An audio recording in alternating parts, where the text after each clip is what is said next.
आज हम लोग पढ़ेंगे चैप्टर इलेक्ट्रिसिटी। ठीक है, इलेक्ट्रिसिटी में देखेंगे चार्ज पहले हम लोग। ठीक है, चार्ज ये क्या होता है, एक होता है पॉजिटिव चार्ज होता है, दूसरा नेगेटिव चार्ज होता है। ठीक है, सेम लाइक चार्ज, एक होता है लाइक चार्ज, ध्यान से देखो, लाइक चार्ज, एक होता है अनलाइक चार्ज।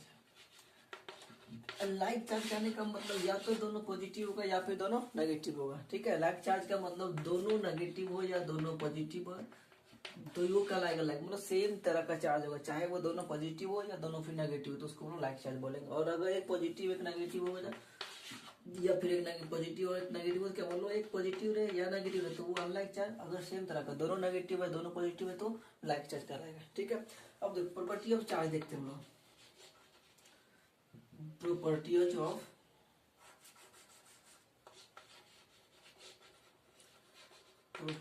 Of charge. ठीक है, तो चार्ज का मेनली दो प्रॉपर्टी, पहला क्या होता है कि like charge,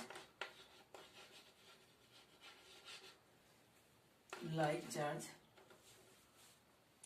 repel each other, repel each other, and unlike charge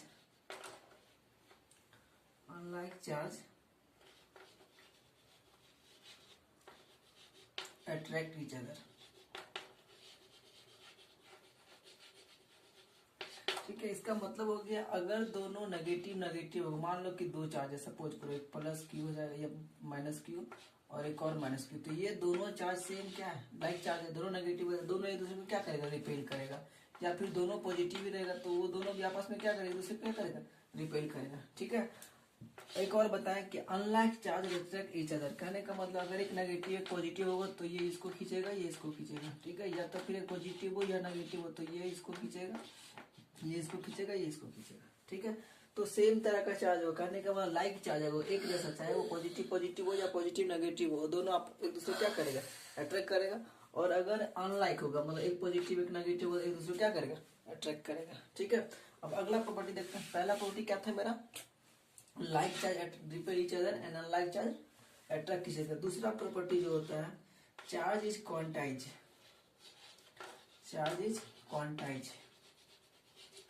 charge जो होता है वो क्या होता है, क्वांटाइज होता है। चार्ज इज क्वांटाइज कहने का मतलब that is Q is equal to N. ठीक है, ये Q क्या होता है, वेयर Q क्या है, चार्ज है, N क्या है, देखो E क्या होगा, electronic charge. Electronic charge, electronic charge कहने का मतलब हो गया कि एक इलेक्ट्रॉन का चार्ज। ठीक है, यहाँ से अगर हम निकालेंगे, ध्यान से देखो, यहाँ से निकालेंगे तो Q इक्वल टू क्या आ जाएगा, N equal to Q by. कहने का मतलब हो गया कि चार्ज जो होता है वो हमेशा इंटीग्रल मल्टीपल ऑफ किसका होगा, electronic charge. Charge is always integral multiple of electronic charge, इसी को क्या बोलेंगे, चार्ज, क्वांटाइजेशन ऑफ चार्ज। ठीक है, क्वांटाइजेशन ऑफ चार्ज कहने, चार्ज इज क्वांटाइज होता है। ठीक है, इसका मतलब क्या होगा कि चार्ज हमेशा इंटीग्रल मल्टीपल किसका, इलेक्ट्रॉनिक चार्ज का। ठीक है, इलेक्ट्रॉनिक चार्ज का, तो इलेक्ट्रॉनिक चार्ज का वैल्यू कितना था, 1.6 इंटू 10⁻⁻19 कूलम।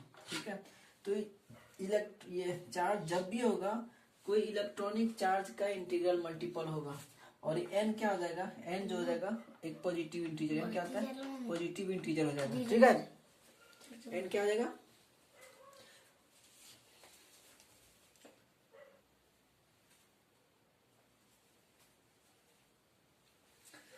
देखो एन क्या होता है, पॉजिटिव इंटीजर, पॉजिटिव इंटीजर होगा, या ये क्या हो जाएगा, एक होल नंबर होगा। ठीक है, अब ध्यान से देखते हैं, अगला देखते हैं, समझ में आया। चार्ज का दो प्रॉपर्टी क्या होता है कि like charge repel each other and unlike charge attract each other. दूसरा होता है चार्ज इज क्वांटाइज, मतलब क्या होगा कि चार्ज जो होगा वो इंटीग्रल मल्टीपल ऑफ किसका होगा, इलेक्ट्रॉनिक चार्ज का।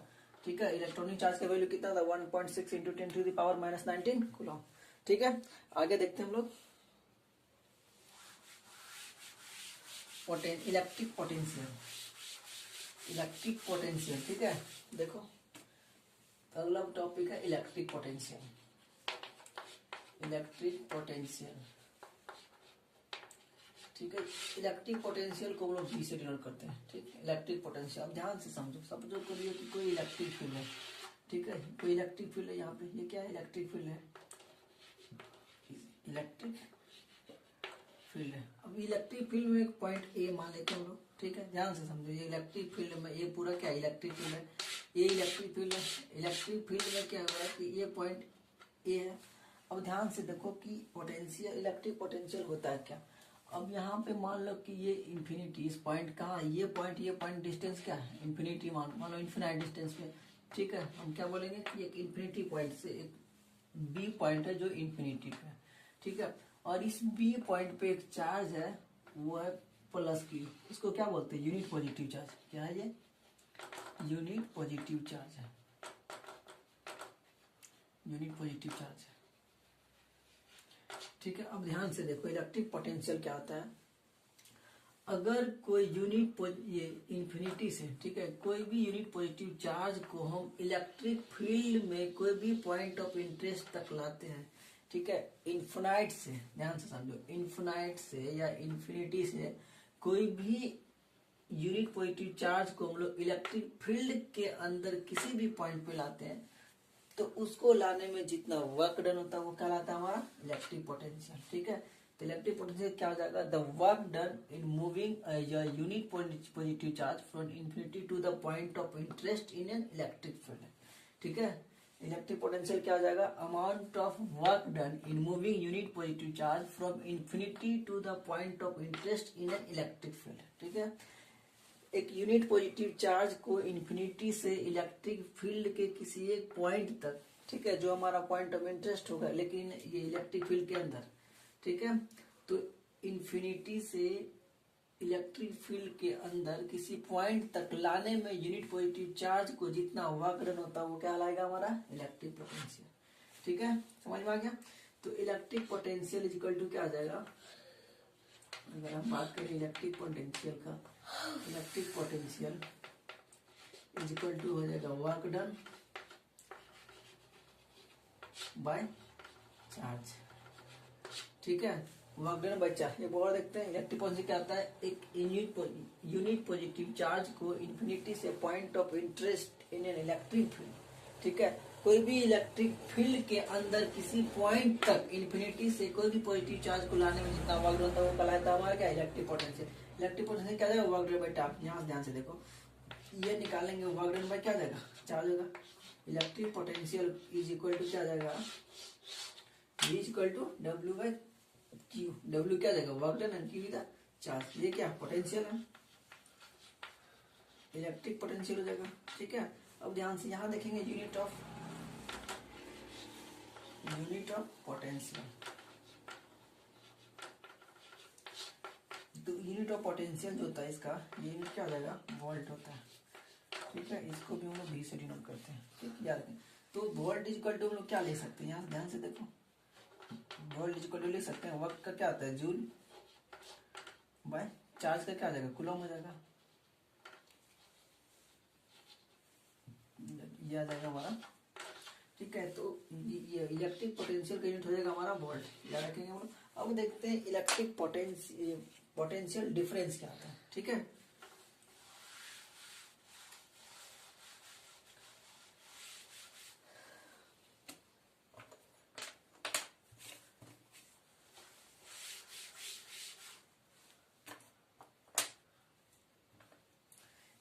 पोटेंशियल डिफरेंस, अगला टॉपिक देखेंगे हम, पोटेंशियल डिफरेंस क्या होता है।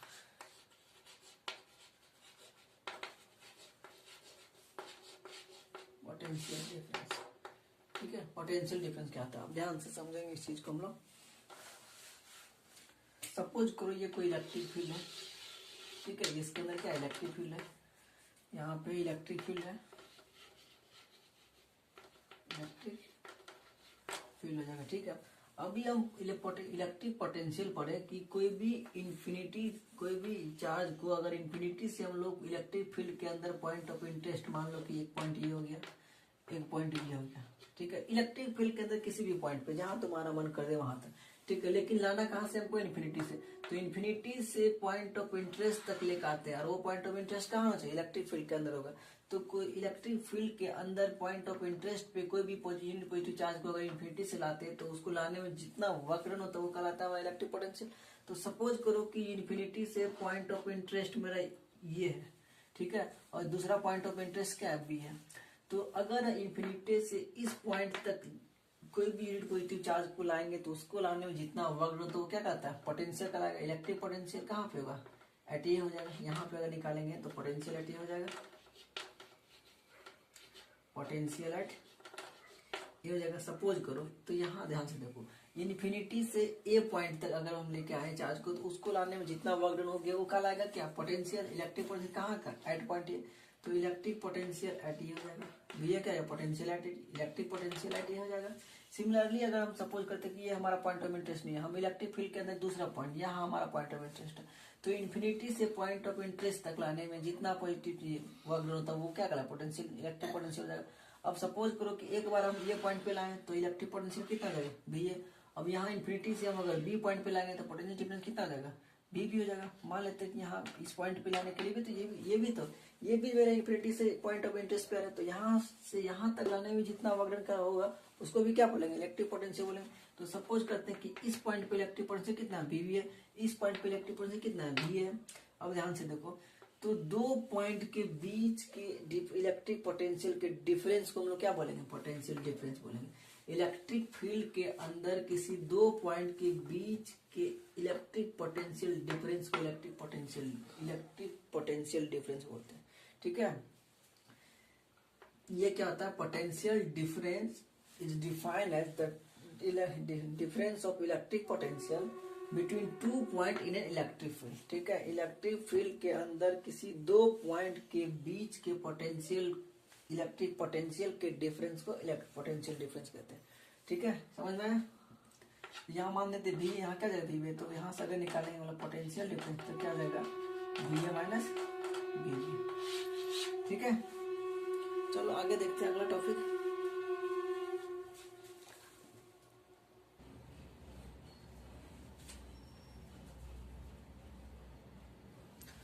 समझ में आ गया पोटेंशियल, इलेक्ट्रिक पोटेंशियल डिफरेंस, कोई दिक्कत नहीं ना, ठीक है। देखो एक बार ध्यान से देखो, ये मान लो कि पॉइंट इन्फिनिटी पे ये मेरा इलेक्ट्रिक फील्ड है, इलेक्ट्रिक फील्ड के पॉइंट ना ये मान लेते ये मान लेते हैं ये पॉइंट, दो पॉइंट बना।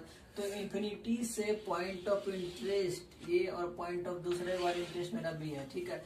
इलेक्ट्रिक फील्ड के किसी भी पॉइंट पे इन्फिनिटी से कोई चार्ज को लाने में जितना वर्क होता है वो उस पॉइंट पे उस क्या जाएगा, पोटेंशियल डिफरेंस, पोटेंशियल होगा। तो अगर इन्फिनिटी से इस पॉइंट पे मैं यूनिट पॉजिटिव चार्ज को लेकर आते हैं तो जितना वर्क डन होता है वो वहाँ उस पॉइंट का पोटेंशियल कहलाता है। तो यहाँ का मान लो भी ये लगा। अगर इन्फिनिटी से इस पॉइंट तक लाने में मेरा वर्क डन जितना हुआ वो क्या कहलाएगा, इस पॉइंट का पोटेंशियल कहलाएगा, यहाँ क्या जाएगा, भी का। अब इस इलेक्ट्रिक फील्ड के अंदर के किसी दो पॉइंट के बीच के पोटेंशियल के डिफरेंस को पोटेंशियल डिफरेंस कहते हैं, ठीक है। ध्यान से देखो, अगर यहाँ से हम पोटेंशियल डिफरेंस निकालेंगे तो क्या जाएगा, इलेक्ट्रिक फील्ड के अंदर के दो पॉइंट के बीच के इलेक्ट्रिक पोटेंशियल के डिफरेंस को क्या बोलेंगे, इलेक्ट्रिक पोटेंशियल। तो बी ए माइनस यहाँ से क्या करेंगे, भी करेंगे, ठीक है, कोई दिक्कत नहीं। चलो आगे देखते हैं, करंट, ठीक है।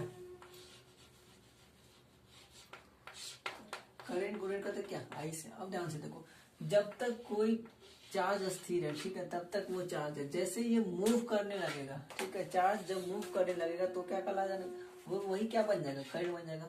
तो current is equal to, current क्या होता है, rate of flow of charge, ये होता है rate of flow of charge, rate of flow of charge, ठीक है। देखो रेट जब भी किसी चीज में लगे जाएगा समझ जाना कि वो टाइम से डिवाइड होगा। Rate of flow of charge करेंगे दैट इज क्या रहेगा, I is equal to T by T, मतलब चार्ज बाय टाइम हो जाएगा। Rate of flow of charge किसके फ्लो के रेट को बता रहा है, चार्ज की, तो चार्ज बाय क्या जाएगा, टाइम। अगर रेट ऑफ फ्लो ऑफ कुछ भी रहता है, suppose rate of flow of मान लो एक्स रहता है तो एक्स बाय टाइम करते हैं, तो जिसके साथ रेट लगेगा उसमें क्या करेंगे, टाइम से वो डिवाइड कर देंगे, ठीक है। तो करंट क्या होता है, rate of flow of charge that is the charge by time. यहाँ से इसका यूनिट निकालने कितना आ जाएगा, यूनिट अगर निकालेंगे तो करंट का क्या जाएगा, कूलम बाय सेकेंड। तो इसी के लिए स्पेशल टर्म दे दिया गया, इसको क्या बोलते हैं हम लोग, एम्पियर। ठीक है, एम्पियर। एंड इसको करते हैं कैपिटल से। ठीक, अब आगे देखते हैं हम लोग करंट के बाद।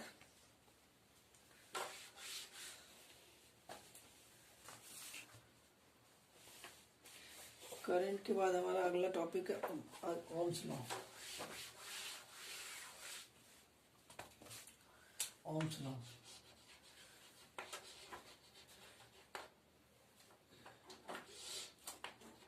Ohm's law. ठीक है, तो ओम्स लॉ क्या बोलता है, ध्यान से सुनेगा। ओम्स लॉ बोलता है कि the amount of current flow through a conductor is directly proportional to the potential difference across it। ठीक है, किसी भी कंडक्टर में जो करंट फ्लो, मान लो कि ये कोई कंडक्टर है। ठीक है, ध्यान से समझो। मान लो कि ये कंडक्टर है, यहाँ पे बल लगा हुआ है, यहाँ पे बल लगा हुआ है। ठीक है, ठीक, यहाँ से करंट फ्लो कर रहा है।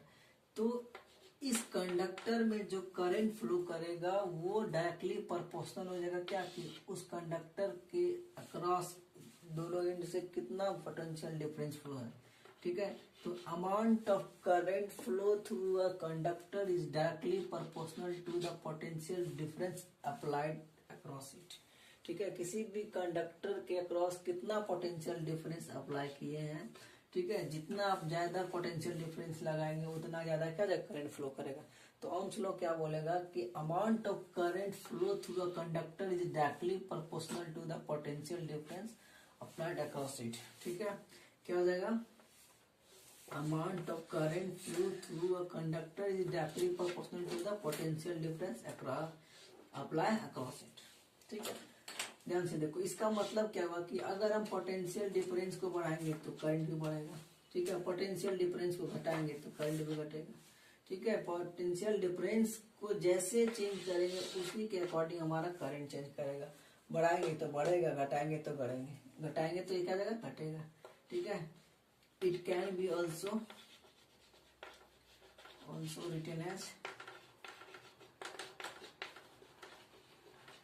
इसमें क्या होता है ना कि ये बढ़ा है तो ये घटेगा। ध्यान से देखो, इसके अगर इसको बढ़ाते तो ये बढ़ेगा, इसको घटाएंगे ये घटे। इसका मतलब क्या होगा, बी कर सकते हैं हम, इसको ऐसे भी लिख सकते हैं। अब ध्यान से देखो, ये प्रोपोर्शनलिटी कांस्टेंट को अगर हम हटाएंगे तो क्या जाएगा, आई आर। प्रोपोर्शनलिटी कांस्टेंट को हटाते तो इसके बदले एक कांस्टेंट लगता है जिसको हम लोग क्या बोलते हैं, रेजिस्टेंस बोलते हैं। ठीक है, इसी को अगर अरेंज करके लिख सकते हैं, V equal to I are.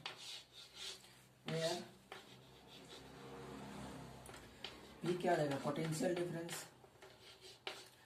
आई क्या है, करंट, एंड आर क्या है, resistance.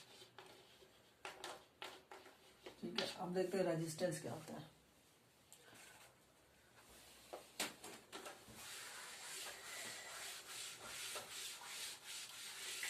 Resistance,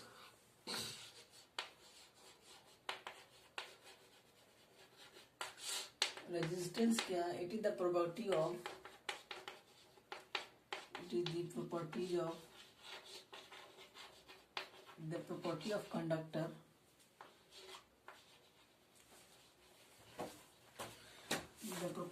conductor due to which it opposes the flow of current।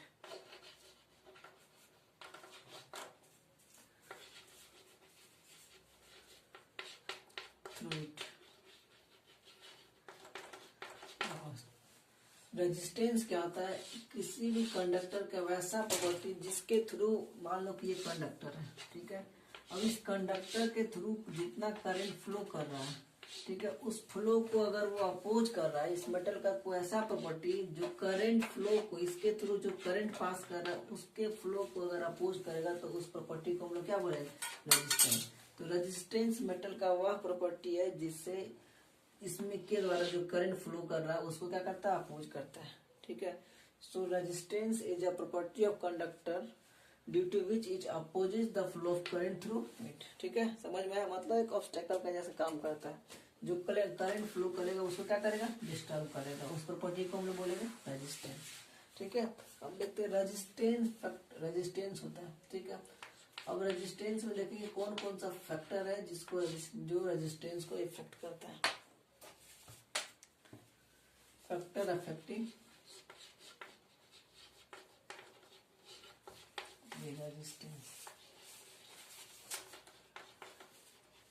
Resistance of a conductor.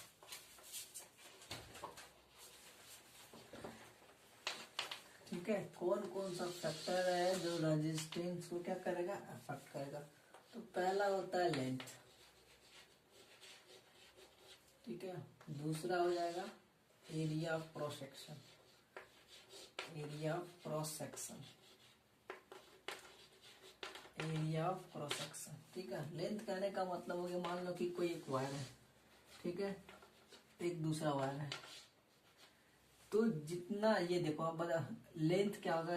पहले बोलेंगे कि लेंथ एक ऐसा फैक्टर है जो रेजिस्टेंस को क्या करता है, इफेक्ट करेगा। तो देखो ध्यान से कैसे लेंथ के साथ रेजिस्टेंस घटेगा बढ़ेगा, ठीक है, उसको बता रहे हैं।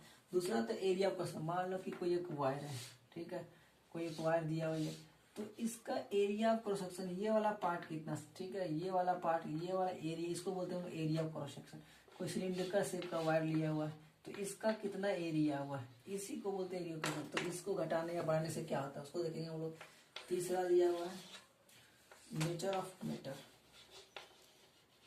Nature of conductor. कंडक्टर का नेचर कैसा, कहने का मतलब वो किस तरह का मेटल से बना है, किसका बना हुआ है, शुद्ध एल्युमिनियम का है, जिंक का है, कॉपर का है, सिल्वर का, या क्या चीज से मेटल, मतलब किस मेटल से बना हुआ, तो वो डिपेंड करेगा क्या, नेचर ऑफ कंडक्टर, ठीक है। कंडक्टर किस नेचर का बना हुआ, मतलब किस तरह का मटेरियल से मिलकर बना हुआ। चौथा होता है टेम्परेचर,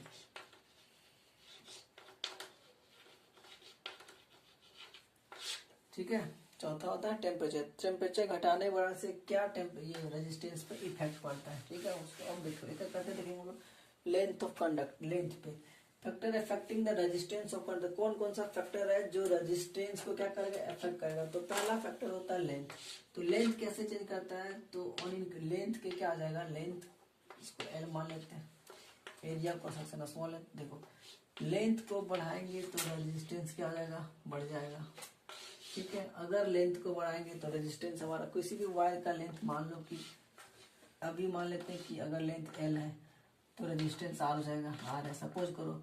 जब इसके लेंथ को हम लोग 2L कर देंगे तो रेजिस्टेंस भी क्या जाएगा, 2R हो जाएगा। अगर लेंथ को हाफ कर देंगे तो रेजिस्टेंस भी क्या जाएगा, हाफ हो जाएगा। मतलब जितना लेंथ बढ़ाएंगे उसी के अकॉर्डिंग क्या हो जाएगा, रेजिस्टेंस बढ़ेगा। मतलब रेजिस्टेंस क्या आ जाएगा यहाँ पे, रेजिस्टेंस डायरेक्टली प्रोपोर्शनल क्या जाएगा, लेंथ। लेंथ बढ़ाएंगे तो बढ़ेगा, घटेगा घटाएंगे तो घटेगा, ठीक है। समझ में लेंथ कैसे डिपेंड करता है। दूसरा होता है area of cross section. Area of cross section क्या होता है कि ये जो होता है रेजिस्टेंस जो होता है वो एरिया ऑफ क्रॉस सेक्शन के क्या जाएगा, इनवर्सली प्रोपोर्शनल हो जाता है। मतलब एरिया ऑफ क्रॉस सेक्शन अगर हम बढ़ाते हैं तो रेजिस्टेंस क्या जाएगा, घटेगा। एरिया ऑफ क्रॉस सेक्शन को अगर हम बढ़ाएंगे तो रेजिस्टेंस क्या जाएगा, घटेगा, ठीक है। और अगर एरिया ऑफ क्रॉस सेक्शन को हम लोग घटाते हैं तो रेजिस्टेंस क्या जाएगा, बढ़ेगा। मतलब एक को बढ़ाएंगे दूसरा घटेगा, दूसरा को बढ़ाएंगे तो पहला क्या होगा, घटेगा। तो उसको हम लोग बोलते हैं रेसिप्रोकल है, या क्या हो जाएगा, resistance inversely proportional to area of cross section. मतलब अगर एरिया बढ़ाते हैं तो रेजिस्टेंस घटेगा, अगर एरिया ऑफ क्रॉस सेक्शन को घटाते हैं तो रेजिस्टेंस बढ़ेगा, ठीक है। अब जैसे कहने का मतलब हो गया कि जितना थीन वायर लेंगे, देखो ध्यान से, यहाँ दो सिचुएशन याद रखो। अगर कोई एक वायर ये है, दूसरा वायर अगर मान लेते हैं कि ये है, ठीक है, तो यहाँ इस वायर का रेजिस्टेंस ज्यादा, मान लो कि दोनों का लेंथ सेम है, सपोज करो कंडीशन लेते हैं, एक सिचुएशन दिया हुआ कि दोनों का लेंथ मान लो कि एल है, ठीक है। लेंथ अगर सेम दिया हुआ और दोनों सेम मटेरियल का बना हुआ, मान लो कॉपर का ही बना हुआ, ठीक है, तो पूछेगा कि रेजिस्टेंस ज्यादा किसका होगा। अगर सेम लेंथ है कॉपर, अगर देखो लेंथ ना बढ़ा रहे ना बढ़ा रहे तो रेजिस्टेंस तो उसके कुछ नहीं होने वाला। अगर लेकिन area of cross section change हो रहा है, इसका एरिया क्रॉस सेक्शन बड़ा है, इसका एरिया क्रॉस सेक्शन छोटा है, ठीक है, ध्यान से देखिएगा। तो एरिया ऑफ क्रॉस सेक्शन बढ़ा रहे तो इसका रेजिस्टेंस क्या जाएगा, घटेगा। R1 क्या जाएगा, मान लेते हैं इसका रेजिस्टेंस R1 मान लेते हैं, इसको रेजिस्टेंस R2 मान लेते हैं। तो सेम लेंथ का है, सेम मटेरियल का है, तो एरिया ऑफ क्रॉस सेक्शन पे डिपेंड करेगा। अगर इसका मान लेते हैं ये रेजिस्टेंस R1 है, इसका रेजिस्टेंस मान लेते हैं R2 है, तो एरिया ऑफ क्रॉस सेक्शन ज्यादा है। ध्यान से देखो, एरिया ऑफ क्रॉस सेक्शन ज्यादा है तो रेजिस्टेंस क्या जाएगा, कम हो जाएगा। एरिया ऑफ कंस्ट्रक्शन कम है तो रेजिस्टेंस कितना आ जाएगा, ज्यादा हो जाएगा हमारा। इसलिए यहाँ पे क्या आ जाएगा, R2 ग्रेटर देन R1।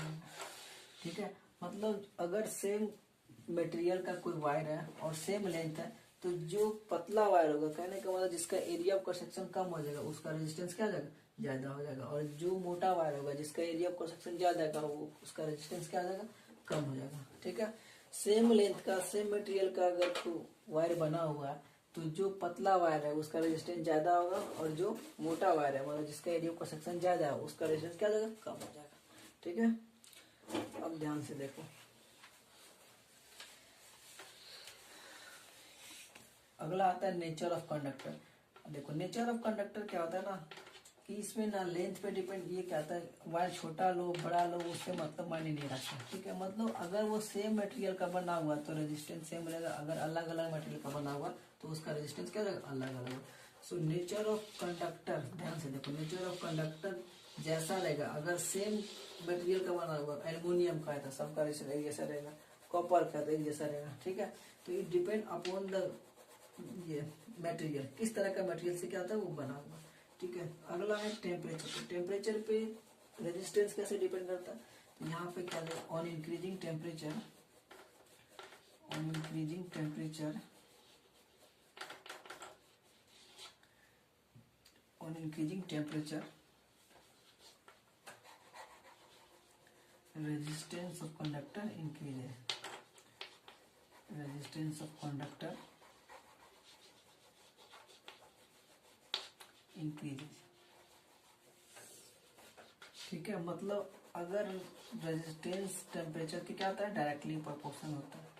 ठीक है, टेम्परेचर को बढ़ाए ध्यान से, ये किसके कंडीशन, सिर्फ कंडक्टर के कंडीशन में होता है। ठीक है, इंसुलेटर में उल्टा हो जाता है, सेमी कंडक्टर में भी चेंज कर जाता है। ठीक है, तो कंडक्टर के लिए क्या होता है ना कि अगर हम उस कंडक्टर का टेम्परेचर को बढ़ा देंगे तो रेजिस्टेंस बढ़ जाएगा, टेम्परेचर को घटा देंगे तो रेजिस्टेंस क्या हो जाएगा, उसका घट जाएगा।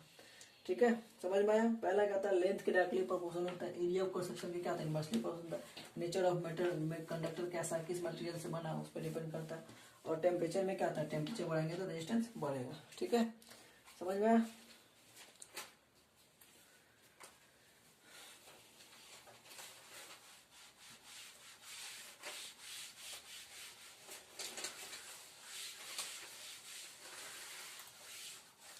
चलो देखते हैं क्या क्वेश्चन बनता है। क्या था कि रेजिस्टेंस जो था वो लेंथ के डायरेक्टली प्रोपोर्शनल था। दूसरा क्या था, रेजिस्टेंस था इनवर्सली प्रोपोर्शनल किसका था, एरिया ऑफ क्रॉस सेक्शन का था। ठीक है, अब ये दोनों इक्वेशन मिलाते हैं फ्रॉम इक्वेशन 1 and 2 से लेते हैं। ठीक है, पहले ध्यान से देखो, तो फ्रॉम इक्वेशन 1 2 लेने क्या आ जाएगा, resistance directly proportional to L and inversely proportional, ये हम लोग ऐसे लिख सकते हैं इसको। ठीक है, तो जब ये प्रोपोर्शनलिटी कांस्टेंट को हटाएंगे तो इसके बदले में एक कांस्टेंट आता है। ठीक है, जिसको बोलते हैं रो, रो एल बाय, ये क्या कहलाता है, रो, वेयर ये इसका नाम क्या है, रो, RHO, रो। ठीक है, where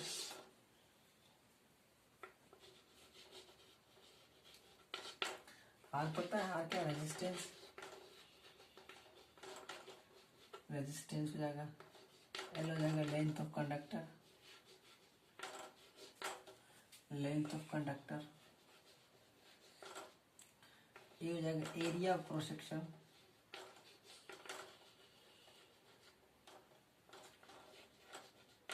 area of cross section हो जाएगा, और क्या एक रो दिया हुआ, उसको बोलते हैं रेसिस्टिविटी, रेसिस्टिविटी। ठीक है, ये ध्यान से देखो, it depend only on the nature of matter, ये क्या होता है, प्रॉपर्टी ऑफ मटेरियल, ये क्या होता है, प्रॉपर्टी ऑफ मटेरियल, मटेरियल। ठीक है, ये मटेरियल का प्रॉपर्टी, ये लेंथ ब्रेथ हाइट किसी पे डिपेंड नहीं करता। ठीक है, सिर्फ मटेरियल किस चीज का बना है, किस मटेरियल का, ध्यान से देखो ये किस मटेरियल का बना है, अगर कॉपर का है तो कुछ अलग होगा, एल्यूमिनियम का तो अलग होगा, सिल्वर का तो अलग हो जाएगा। ठीक है, सपोज करो कि ये कॉपर का वायर है, ये एल्यूमिनियम वायर है, ये एल्यूमिनियम का वायर है। ठीक है, ये भी एल्यूमिनियम का वायर है, इतना छोटा, ये इतना बड़ा है, तो देखो कुछ भी लेंथ रहे हैं। ठीक है, रेसिस्टिविटी अगर सेम मटेरियल का बना तो सबका रेसिस्टिविटी का, इसका भी रो हो जाएगा, इसका भी रो हो जाएगा, सबका क्या जाएगा, रेसिस्टिविटी सेम होगा। So resistivity is the property of material, it doesn't depend on the length और एरिया ऑफ क्रॉस सेक्शन, ठीक है। ना तो ये लेंथ पे डिपेंड करता है ना एरिया क्रॉस, ये क्या था प्रॉपर्टी ऑफ मटेरियल होता है। मतलब अगर सेम तरह का मटेरियल बना तो 1 किलोमीटर का वायर है या 1 सेंटीमीटर का वायर है, सबका क्या जाएगा रेसिस्टिविटी सेम रहेगा, ठीक है। सिर्फ सेम मटेरियल का बना हुआ तो रेसिस्टिविटी हमेशा क्या जाएगा सेम हो जाएगा, ठीक है।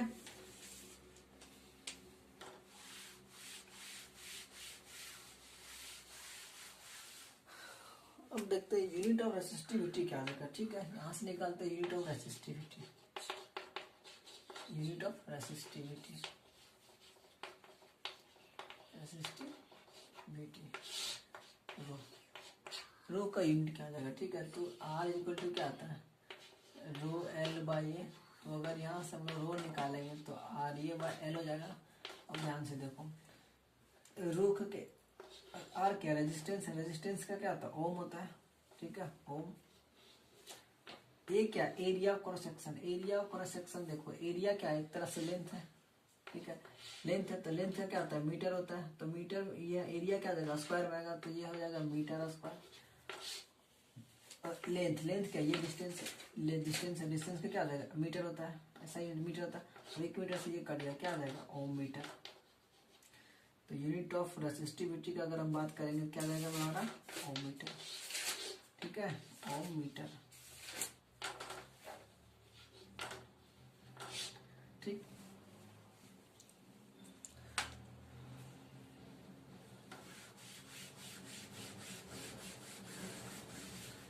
देखो जैसे रेसिस्टिविटी एकदम वैसे ही आता है कंडक्टिविटी,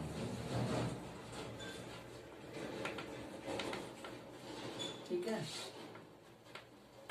रेजिस्टेंस क्या था कि कंडक्टर का प्रॉपर्टी था जिससे वो क्या करता है कि जो कंडक्टर में करंट फ्लो करता है उसको अपोज करता था।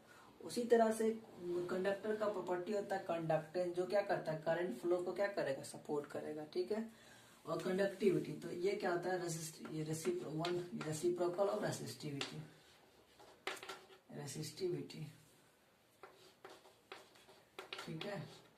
कंडक्टिविटी क्या आता है रेसिप्रोकल और रेसिस्टिविटी। देखो कंडक्टिविटी को सिग्मा से डिनोट करते हैं वो लोग और रेसिस्टिविटी को रो से डिनोट करते हैं। तो दैट इज क्या हो जाएगा यहाँ पे sigma is equal to 1 by rho, ठीक है। सिग्मा इज इक्वल टू क्या आ जाएगा 1 बाय रो, 1 बाय रो आ जाएगा, ठीक है। सो अब यहाँ से निकालो यूनिट ऑफ कंडक्टिविटी में निकालेंगे, unit of conductivity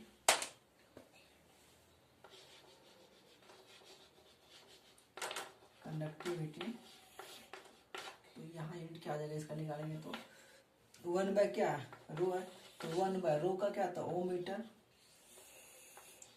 Om metre होता है, ठीक है। तो ध्यान से देखो इसको हम लोग क्या लिख सकते हैं ओम मीटर को ओम इनवर्स मीटर इनवर्स लिख सकते हैं, ठीक है। तो ये क्या आ जाएगा अब देखो ओम इनवर्स या मीटर इनवर्स, तो इसी को हम लोग देखो लिखेंगे तो आ जाएगा ओम इनवर्स मीटर इनवर्स, ठीक है। अब ओम इनवर्स को हम लोग महो भी लिखते हैं, ओम इनवर्स को क्या होता है महो मीटर होता है, महो पर मीटर, ठीक है। क्या लिख सकते हैं लोग महो पर मीटर, ठीक है ओम, इसका उल्टा हो जाएगा महो, ठीक है। तो ओम का रेसिप्रोकल क्या होता है महो, तो ओम मीटर था किसका ध्यान से देखो ओम मीटर था हमारा रेसिस्टिविटी का, तो कंडक्टेंस कंडक्टिविटी क्या था रेसिप्रोकल ऑफ रेसिस्टिविटी, तो ओम मीटर था इसका क्या जाएगा ओम इनवर्स मीटर इनवर्स। तो ओम इनवर्स को हम लोग क्या बोलते हैं ओम इनवर्स को क्या लिख सकते हैं महो, तो महो पर मीटर, ठीक है। समझ में आया।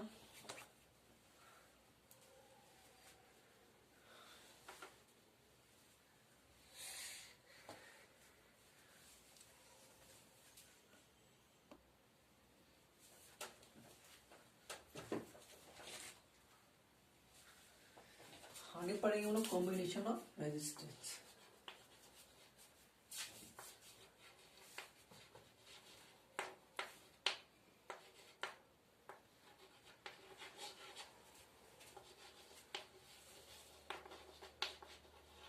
ठीक है कॉम्बिनेशन ऑफ रेजिस्टेंस।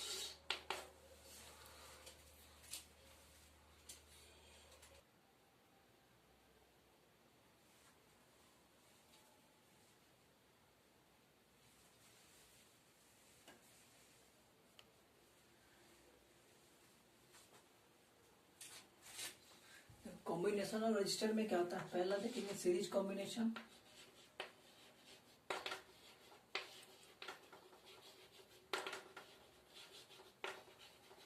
दूसरा आ जाएगा parallel combination.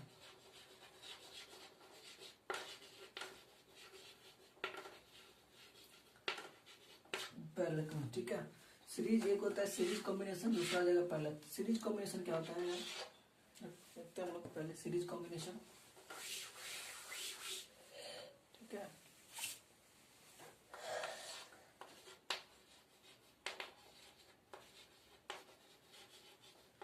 Series combination, series combination में क्या होता है ना कि अगर मान लो कि कोई रजिस्टर, ठीक है, एक रजिस्टर सी हो जाएगा, मान लो कि R1 नाम लेते हैं इसका, दूसरा रजिस्टर दूसरा आ जाएगा हमारा R2 हो जाएगा, तीसरा मान लो कि R3 है, ठीक है।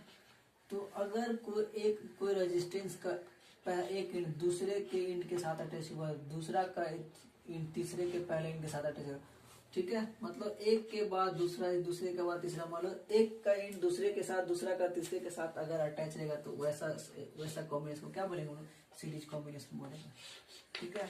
अगर कोई एक रजिस्टर्स का एक इंड दूसरे के साथ, दूसरा का तीसरे के साथ, तीसरा का चौथे, ऐसे अगर चलते, ठीक है, तो एक का इंड दूसरे के साथ, दूसरा का तीसरे के साथ, तीसरा का चौथे के साथ अगर अटैच रहेगा, उसके बाद पहले वाला का एक इंड अगर बैटरी के साथ और लास्ट वाला का दूसरा इंड क्या होगा, दूसरा बैटरी का दूसरा टर्मिनल के साथ अगर अटैच रहेगा, और बाकी एक इंड क्या होगा, आपस में अटैच रहेगा, तो वैसा कॉम्बिनेशन को हम लोग क्या बोलेंगे, सीरीज कॉम्बिनेशन, ठीक है। सीरीज कॉम्बिनेशन समझ में आया।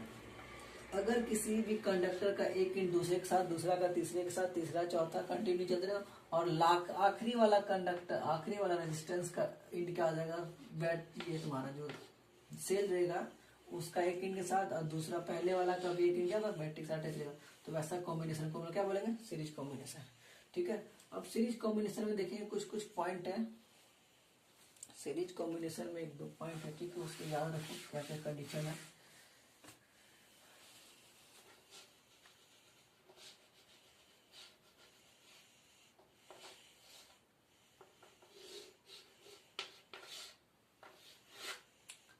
ठीक है, इसका मान लेते हैं, पोटेंशियल डिफरेंस भी है, इसको मान लो कि R1 है, ये मानते हैं R2 है, ये क्या जाएगा, R3 जाएगा, ठीक है। तो सीरीज कॉम्बिनेशन में मेन क्या है, दो चीज याद रखो, करंट रिमेन सेम,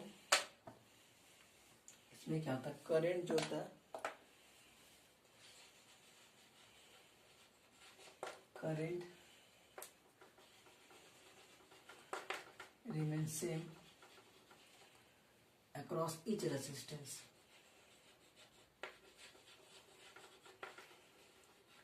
हर एक रेजिस्टेंस के अक्रॉस क्या तक करंट जो होगा सेम रहेगा। कहने का मतलब अगर इस बैट यहाँ से देखो आई करंट निकलेगा, तो यहाँ से भी आई करंट ही पास करेगा, इससे भी आई करंट पास करेगा, इससे भी आई करंट पास करेगा, फाइनली क्या होगा, आई करंट पास करेगा, ठीक है। मतलब हर एक रेजिस्टेंस के थ्रू करंट क्या होगा, सेम पास करेगा, ठीक है। दूसरा कंडीशन क्या होता है, पोटेंशियल डिफरेंस,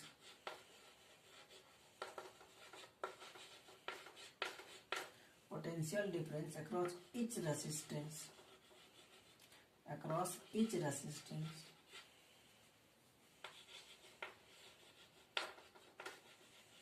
क्या करेगा, वैरी करेगा, across each resistance जी,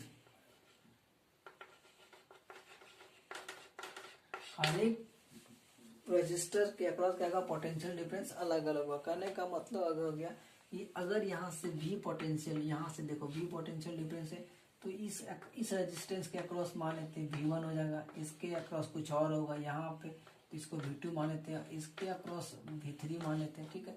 तो हर एक रजिस्टर के अक्रॉस पोटेंशियल डिफरेंस क्या आ जाएगा, चेंज करेगा, ठीक है। सीरीज कॉम्बिनेशन में मेन दो चीजें रखना है कि हर एक रजिस्टर के अक्रॉस पोटेंशियल डिफरेंस क्या होता है, सेम होता है, लेकिन सॉरी, हर एक रजिस्टर के अक्रॉस करंट क्या आ जाएगा, सेम हो जाएगा, और हर एक रजिस्टर के अक्रॉस पोटेंशियल डिफरेंस वेरी करता है, ठीक है। मतलब in series combination current remain constant across each resistance while the potential difference vary across each resistor, ठीक है। हर एक रेजिस्टर के अक्रॉस पोटेंशियल डिफरेंस वेरी करेगा, और करंट जो क्या होगा, हर एक रेजिस्टर के थ्रू सेम रहेगा, और वो करंट कितना होगा, जितना करंट हमारा सेल से निकल रहा है। ठीक है, समझ में आया। और ये हर, अगर हम ध्यान से देखो, ये जो हर एक रेजिस्टेंस के अक्रॉस पोटेंशियल डिफरेंस, तो उसका सम कितना हो जाएगा, टोटल पोटेंशियल डिफरेंस के बराबर हो जाएगा। ठीक है, चलो आगे देखते हैं इसमें हम लोग इसको। बेटा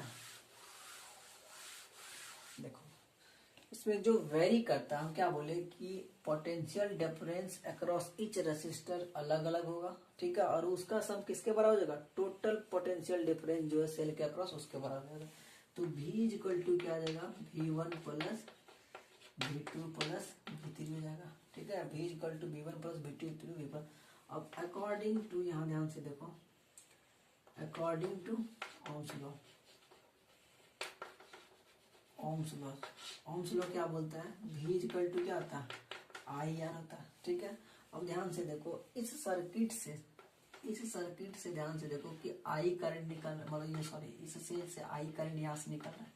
ठीक है, अब ध्यान से देखो, यहाँ ये अलग अलग रेजिस्टेंस लगा, तो सीरीज कॉम्बिनेशन में देखो यहाँ से equal potential, equivalent potential difference कितना है, भी इक्विवेलेंट करंट कितना है ये, तो एक यहाँ देखो अलग अलग रेजिस्टेंस, तो हम सब रेजिस्टेंस को अगर मान ले टोटल कितना होता है, तो हम लोग मान लेते हैं इक्विवेलेंट रेजिस्टेंस RS मान लेते हैं। इसका मतलब क्या हुआ, RS मान लेते हैं, RS का मतलब क्या हुआ कि इक्विवेलेंट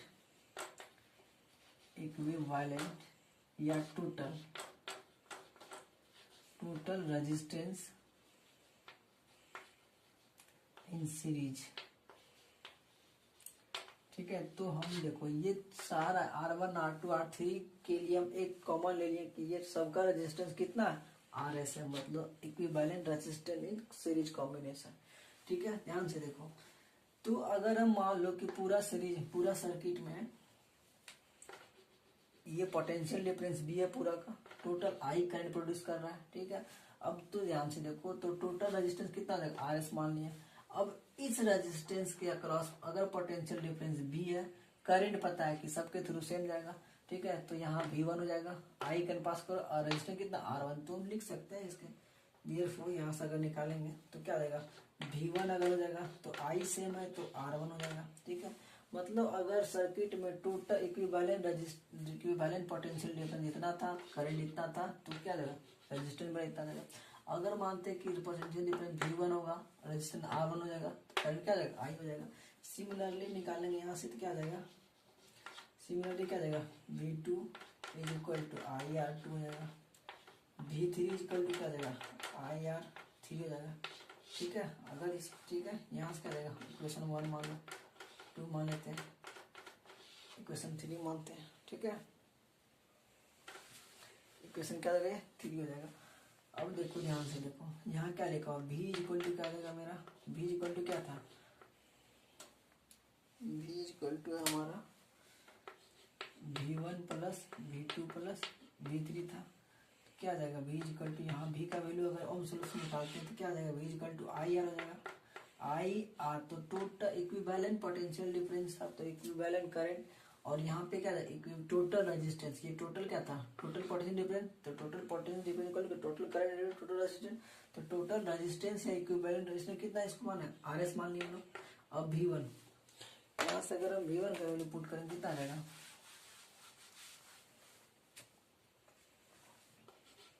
V1 इक्वल टू क्या जाएगा हमारा, इक्वेशन 1 से निकालते हैं तो IR1 हो जाएगा, प्लस V2 इक्वल टू क्या जाएगा, IR2 हो जाएगा, और V3 का वैल्यू कितना है, IR3 हो जाएगा, IR3 हो जाएगा। अब देखो दोनों में इधर कॉमन निकालते हैं, यहाँ क्या आ जाएगा, IRS हो जाएगा, इक्विवेलेंट रेजिस्टेंस इन सीरीज, और यहाँ से I देखो, I सब में कॉमन है, तो I बाहर निकल जाएगा तो क्या बचेगा, R1 plus R2 plus R3 बचेगा। ठीक है, I से I कैंसिल हो जाएगा, तो RS कितना आ जाएगा, R1 plus R2 plus R3।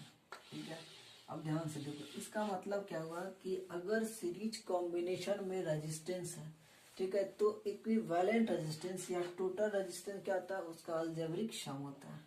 ठीक है, समझ में आया कि अगर सीरीज कॉम्बिनेशन में अगर रेजिस्टेंस है तो टोटल रेजिस्टेंस या इक्विवेलेंट रेजिस्टेंस उस सीरीज का, उस सर्किट का कितना हो जाएगा, उस कॉम्बिनेशन का कितना हो जाएगा, तो ईच रेजिस्टेंस का अलजेब्रिक सम निकाल दो तो टोटल रेजिस्टेंस निकल जाएगा उस कॉम्बिनेशन में। ठीक है, अगर ठीक है समझ में आया?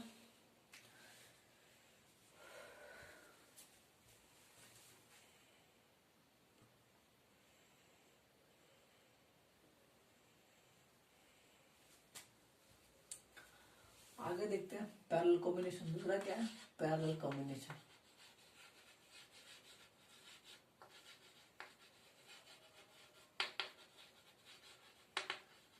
ठीक है, पैरेलल कॉम्बिनेशन। पैरेलल कॉम्बिनेशन में क्या होता है? सपोज करो ये 3 रेजिस्टेंस है,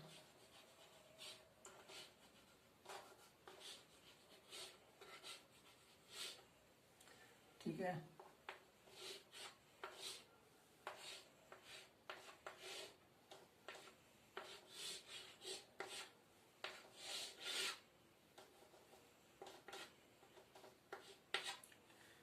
इसका नाम कर देते हैं R1 हो जाएगा, R2 हो जाएगा, R3 हो जाएगा। यहाँ से भी पोटेंशियल डिफरेंस है इसका, और I करंट प्रोड्यूस कर रहा है।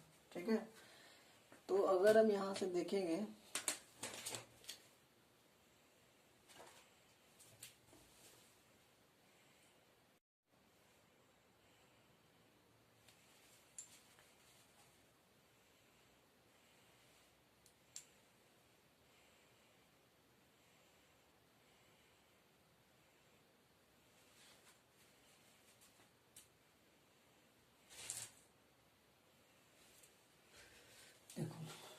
पैरेलल कॉम्बिनेशन में क्या होता है ना कि जितना भी रेजिस्टेंस रहेगा, ठीक है, सबका एक एक इंड एक साथ एक पॉइंट पे अटैच कर दिया जाता है और दूसरा इंड एक साथ मिला के अगला पॉइंट पे अटैच कर दिया जाता है। ठीक है, समझ में आ रहा है कि अगर जितना भी रेजिस्टेंस रहेगा, ठीक है, सबका एक इंड एक साथ मिला के एक पॉइंट से अटैच कर दो और दूसरा इंड भी एक साथ मिला के अलग पॉइंट पे अटैच कर दो और उस पॉइंट को बैटरी के एक टर्मिनल से और दूसरा इंड को दूसरे टर्मिनल से अटैच किया था।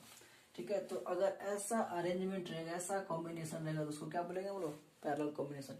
ठीक है, जितना भी रेजिस्टेंस है, मान लो कि रेजिस्टेंस एक ये ले लेते हैं, दूसरा ये लेते हैं, तीसरा ये ले लेते हैं, चौथा ये लो, तो सबका एक साइड वाला इंड क्या करें? एक साथ मिला दो और अदर साइड वाला को एक साथ मिला दो।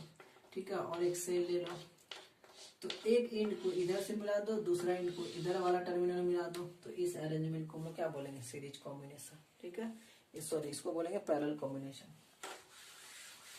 पैरेलल कॉम्बिनेशन, पैरेलल कॉम्बिनेशन में क्या होता है कि सारे रजिस्टर का एक टर्मिनल एक साइड एक पॉइंट पे, दूसरा टर्मिनल अलग पॉइंट पे, और दोनों पॉइंट को क्या करते हैं? सेल के अलग अलग टर्मिनल से ऐड कर देते हैं, जोड़ देते हैं, तो वैसा अरेंजमेंट को बोलेंगे, वैसा कॉम्बिनेशन को बोलेंगे वो पैरेलल कॉम्बिनेशन। ठीक है, तो पैरेलल कॉम्बिनेशन में कुछ कुछ देखो ध्यान से, इसमें देखना है हमको क्या क्या।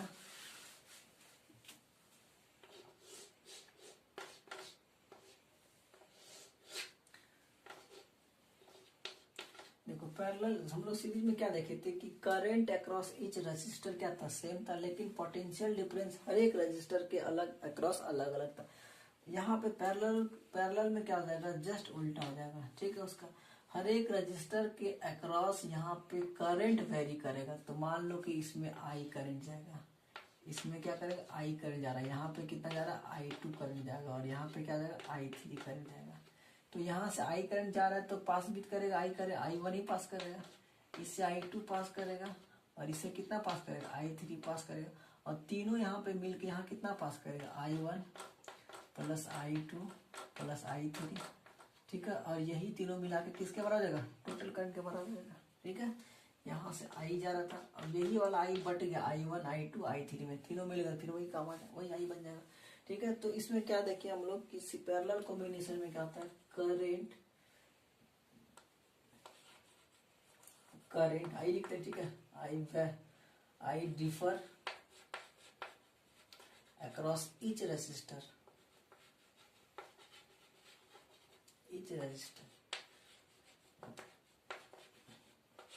हर एक रेजिस्टेंस के अक्रॉस क्या हुआ? आई बदल चेंज कर रहा।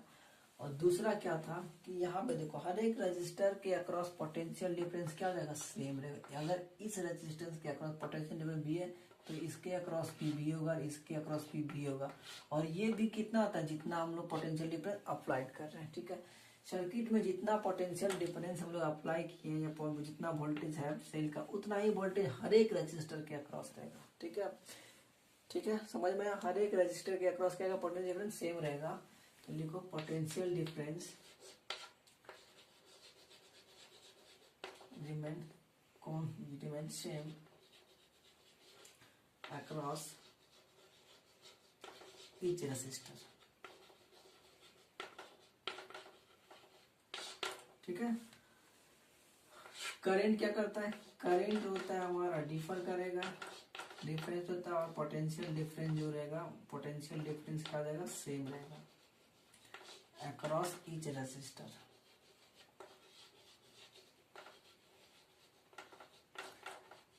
हर एक रजिस्टर के अक्रॉस करंट क्या करेगा? अलग अलग रहेगा, और पोटेंशियल डिफरेंस हर एक के साथ क्या रहेगा? सेम रहेगा। ठीक है, सीरीज पैरेलल कॉम्बिनेशन में। अब देखेंगे इसका इक्वेशन कैसे आएगा।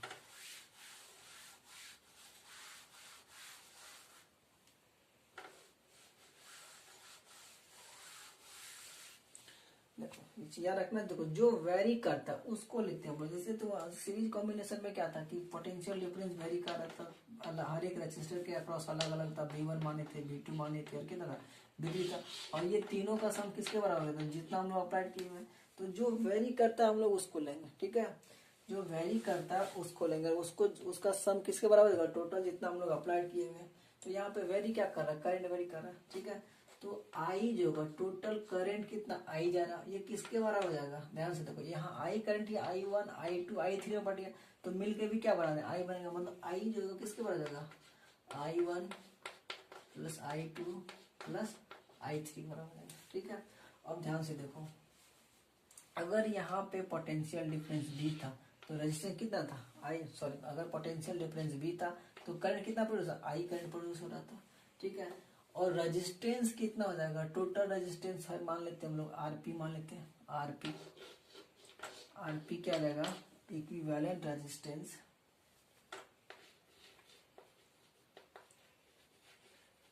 इक्विवेलेंस रेजिस्टेंस, या फिर क्या होगा? Total resistance in parallel combination.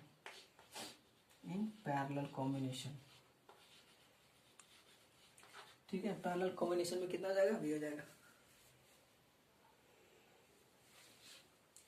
चलो देखो, अभी क्या बोले कि इक्विवेलेंट पोटेंशियल डिफरेंस बी है और आई करंट प्रोड्यूस कर रहा है, तो total potential difference V, total current I, तो टोटल रेजिस्टेंस कितना देगा? आरपी मान लिए हम लोग। ठीक है, तो अकॉर्डिंग टू ओम्स लॉ देखेंगे अगर हम ओम्स लॉ क्या बोलता है? V equal to I R. ठीक है, तो यहाँ हमको निकालना क्या? करंट निकालेंगे, तो I इक्वल टू कितना देगा? I इक्वल टू क्या आएगा? V by R.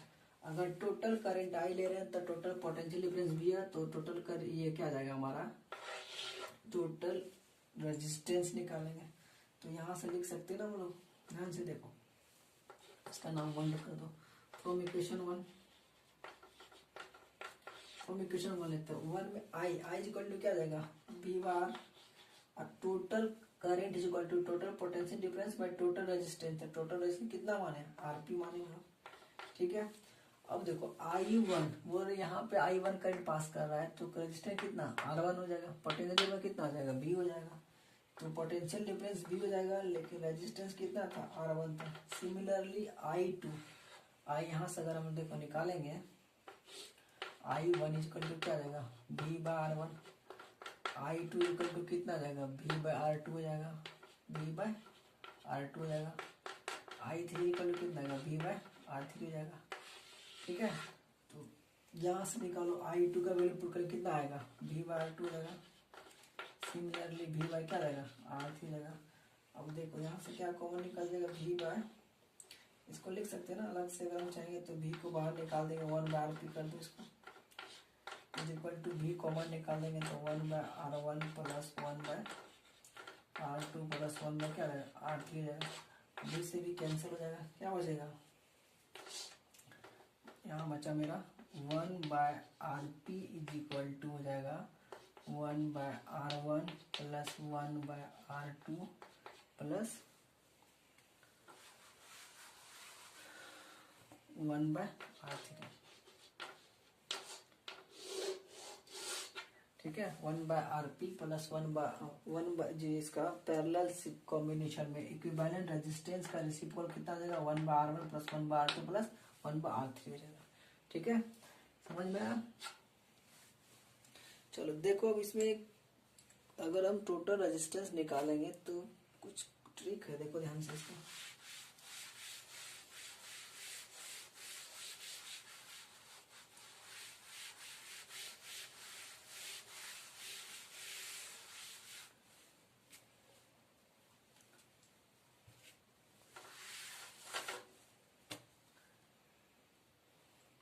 अगर कोई रेजिस्टेंस सीरीज में है, ठीक है, अगर कोई रेजिस्टेंस सीरीज में है, ध्यान से सुनो, अगर कोई रेजिस्टेंस सीरीज में है, सपोज करो तो इसका वैल्यू मान लो R1 रहेगा, R2 या तो वैल्यू मान लो ये 2 ओम हो जाएगा, 3 ओम मान लेते हैं, 4 ओम मान लेते हैं। ठीक है, पोटेंशियल डिफरेंस भी मान लेते हैं, जो भी है। तो देखो ध्यान से देखो क्या बोल, एक रजिस्टर का इसका एक इन दूसरे के साथ, दूसरा का तीसरे के साथ, और एक एक इन क्या फर्स्ट वाला का बैटरी के साथ और लास्ट वाला क्या आता है दूसरा टर्मिनल होगा बैटरी से लगा हुआ। तो ये कैसा कॉम्बिनेशन, सीरीज कॉम्बिनेशन है मेरा। तो सीरीज कॉम्बिनेशन में अभी क्या निकाले के समझाए कि 1/R1 plus R2 plus R3 हो जाएगा था। ठीक है, तो अगर यहाँ से निकालेंगे RS सीरीज निकालेंगे तो आ जाएगा 2 प्लस 3 प्लस कितना आ जाएगा 4 हो जाएगा, 3 5 9 हो जाएगा। अब ध्यान से देखो सीरीज कॉम्बिनेशन में जब भी इक्विवेलेंट रेजिस्टेंस आएगा, ठीक है, सीरीज कॉम्बिनेशन में जब भी इक्विवेलेंट रेजिस्टेंस आएगा तो जो सबसे ज्यादा होगा उससे भी ज्यादा आएगा टोटल रेजिस्टेंस। ठीक है, तो सबसे ज्यादा कितना 4 दिया हुआ, मेरा आंसर कितना 9। ठीक है, तो सीरीज कॉम्बिनेशन में जो इक्विवेलेंट रेजिस्टेंस आएगा मतलब RS जो आएगा वो उस कॉम्बिनेशन में जो सबसे ज्यादा रेजिस्टेंस उससे भी ज्यादा, इसमें कितना 4 है तो इससे भी ज्यादा 9 आएगा। ठीक है, सीरीज कॉम्बिनेशन में इक्विवेलेंट रेजिस्टेंस जो आएगा वो कॉम्बिनेशन में जो हाईएस्ट रेजिस्टेंस होगा उससे भी ज्यादा आएगा। ठीक है, सिमिलर एक चीज याद रखना है इसको। दूसरा क्या होता है कि अगर कोई पैरेलल में है, सपोज करो कि ये पैरेलल में है, इसका नाम इसको रख देते हैं 2 ओम, ये हो जाएगा 3 ओम और ये हो जाएगा 4 ओम। ठीक है, तो ये निकालने के लिए क्या बोले 1/RP इज इक्वल टू क्या जाएगा 1/R1 plus 1/R2 plus 1/R3 जाता है। ठीक है, ये क्या आ जाएगा 1/RP अगर हम लोग निकालेंगे यहाँ से तो 1/2 प्लस 1/3 प्लस 1 कितना जाएगा 4 जाएगा। तो 1/RP निकालेंगे तो याद आ जाएगा ये कितना जाएगा,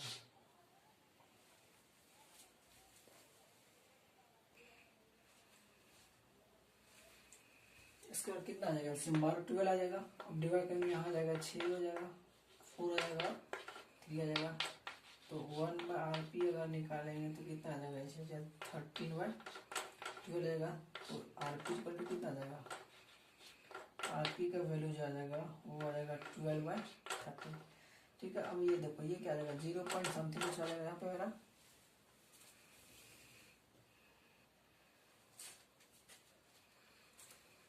क्या आएगा अप्रोक्स 9 ओम के रेजिस्टेंस बराबर आ जाएगा। ठीक है, अब ध्यान से देखो सीरीज कॉम्बिनेशन में क्या बोले थे कि जो टोटल रेजिस्टेंस रहेगा RS जो रहेगा वो सबसे ज्यादा है उससे भी ज्यादा है, जितना एक individual resistance highest individual resistance रहेगा उससे भी ज्यादा है।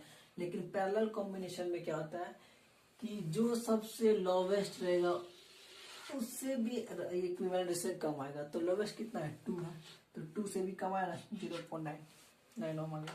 ठीक है, समझ में आया।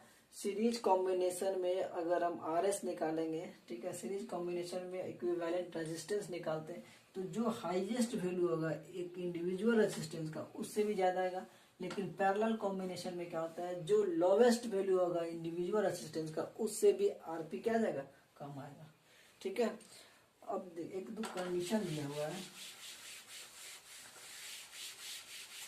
सीरीज में तो दिक्कत नहीं, उसको अलजेब्रिकली हम लोग क्या करेंगे सब निकाल लेंगे।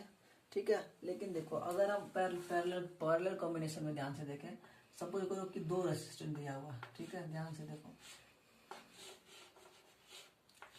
अगर 2 रजिस्टर दिया रहेगा, ठीक है, ये हो जाएगा पैरेलल कॉम्बिनेशन। इसको मान लेते हैं R1 मानो, ये क्या जाएगा R2 हो जाएगा। ठीक है, एक हो जाएगा R1 हो जाएगा, दूसरा R2 हो जाएगा। मान लो पॉटी में भी है करंट आई जा रहा है। ठीक है, तो अगर हम मेरा ट्रेडिशनल फॉर्मूला क्या, 1/rp इज इक्वल टू क्या आता था, 1/r1 प्लस क्या आ जाएगा 1/r2 होता है। ठीक है, ध्यान से समझो, 1/r2 हो जाता था, सिंपल निकालते थे हम लोग। तो इसी को देखो ध्यान से, अगर इसको हम लोग सॉल्व कर लेंगे, 1/rp इज इक्वल टू कितना आ जाएगा, r1 r2 आ जाएगा, ये एलसीएम आज इतना आ जाएगा इसका, r1 डिवाइड क्या आ जाएगा r2 प्लस r1 हो जाएगा।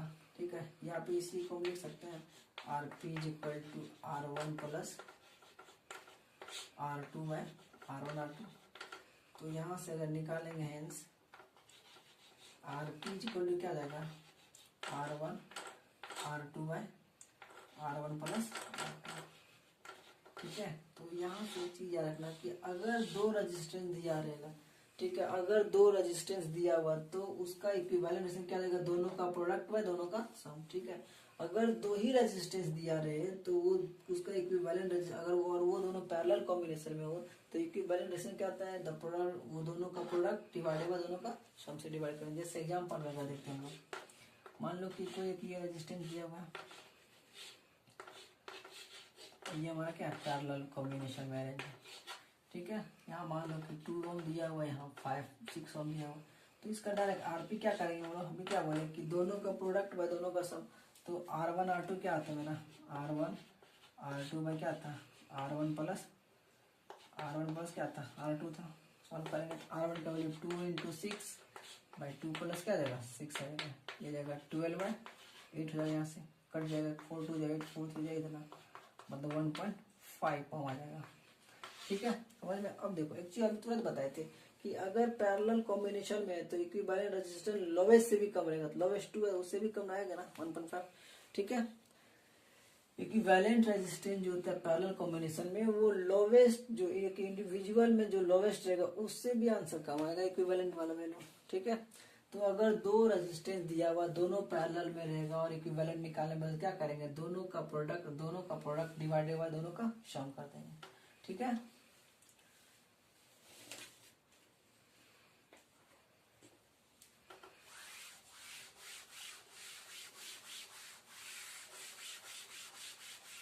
आगे एक एग्जांपल और देख लेते हैं। सपोज करो कि एक रेजिस्टेंस दिया हुआ हमारा 20 ओम, दूसरा ओम दिया हुआ 25, तो ये कितना जाएगा, यहाँ से निकालना है आरपी कितना जाएगा 20 × 25 डिवाइडेड बाय 20 प्लस 25 करेंगे, ये कितना जाएगा, इसको निकालेंगे तो ये 500 आ जाएगा और ये 45 हो जाएगा। ठीक है, इसको डिवाइड करो, जो आएगा वो मेरा आंसर हो जाएगा। ठीक है, तो पैरेलल कॉम्बिनेशन में अगर दो रेजिस्टेंस है तो दोनों का प्रोडक्ट डिवाइडेड बाय दोनों को क्या करेंगे, सम कर देंगे हम लोग।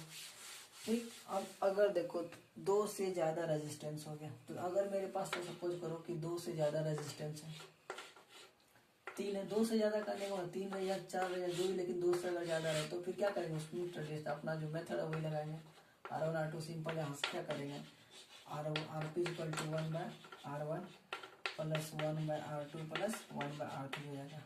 ठीक है, अगर दो रेजिस्टेंस है तो उसके लिए सिंपल क्या फॉर्मूला था मेरा, r1 r2/r1 प्लस r2 था। ठीक है, दो से अगर ज्यादा रेजिस्टेंस हो गया तो फिर ये लगाएंगे हम लोग। ठीक है, अब देखो ध्यान से, अगर दो से ज्यादा रेजिस्टेंस है लेकिन दोनों अगर सब रेजिस्टेंस इक्वल रहेगा। ठीक है, अगर दो से ज्यादा रेजिस्टेंस है और हर एक रेजिस्टेंस एक दूसरे के बराबर है, सपोज करो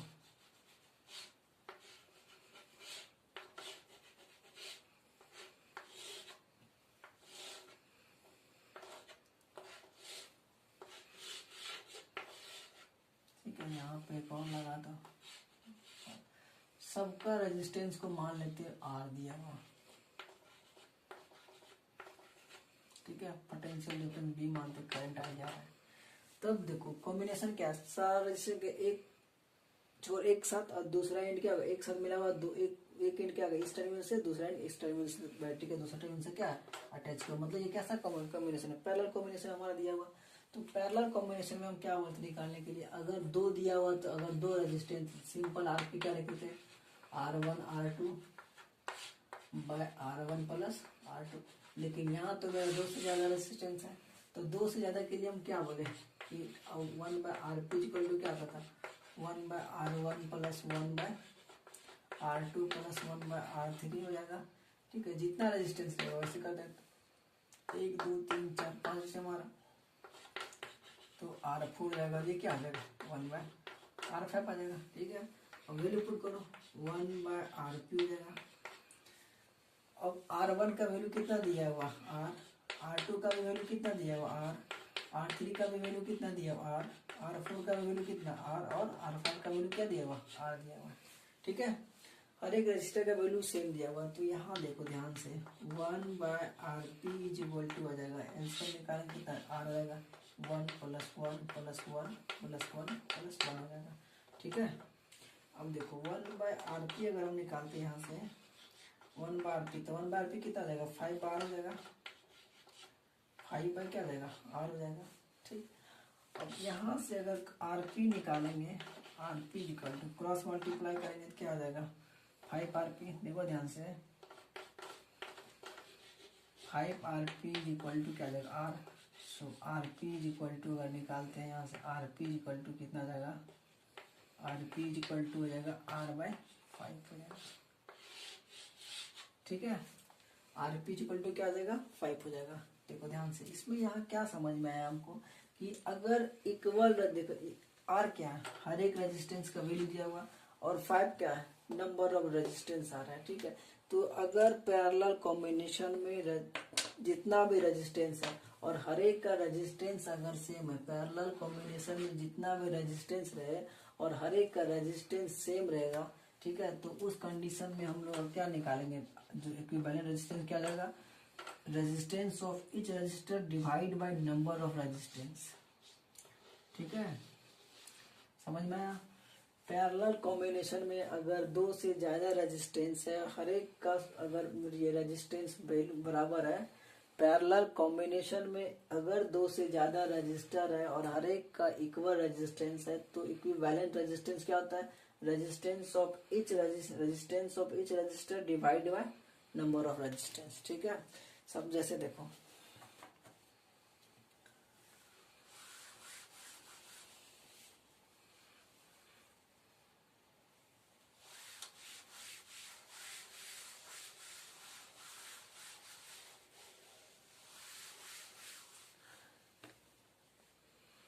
हम क्या बोले अगर मान लो कि कोई एक ये कॉम्बिनेशन दिया हो पैरेलल में। ठीक है,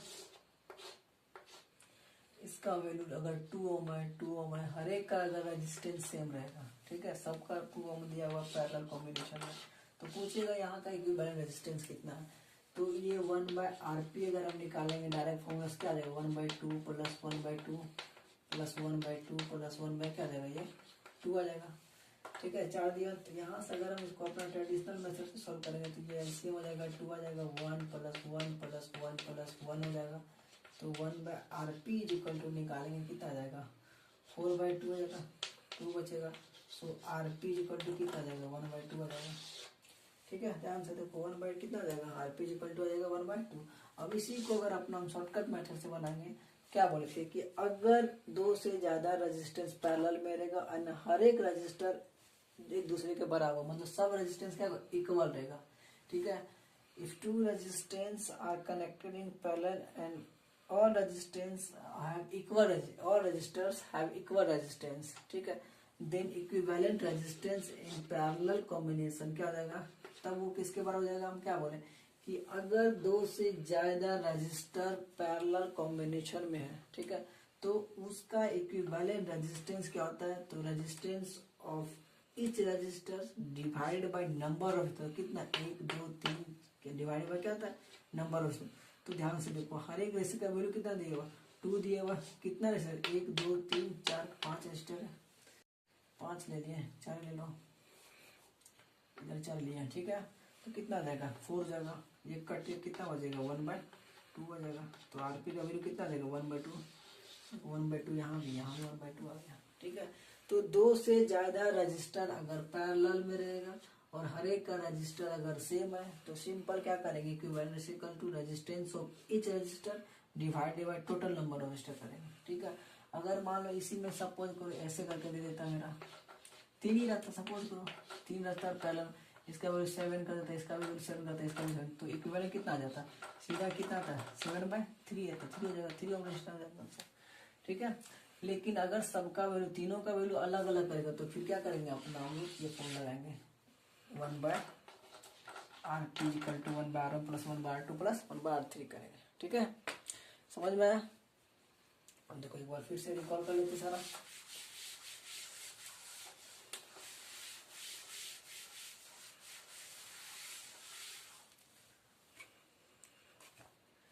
सीरीज कॉम्बिनेशन, अगर हम लोग सीरीज कॉम्बिनेशन में इक्विवेलेंट रेशियो क्या करते तो वो algebraic sum of each resistance था R1 plus R2 plus R3 था।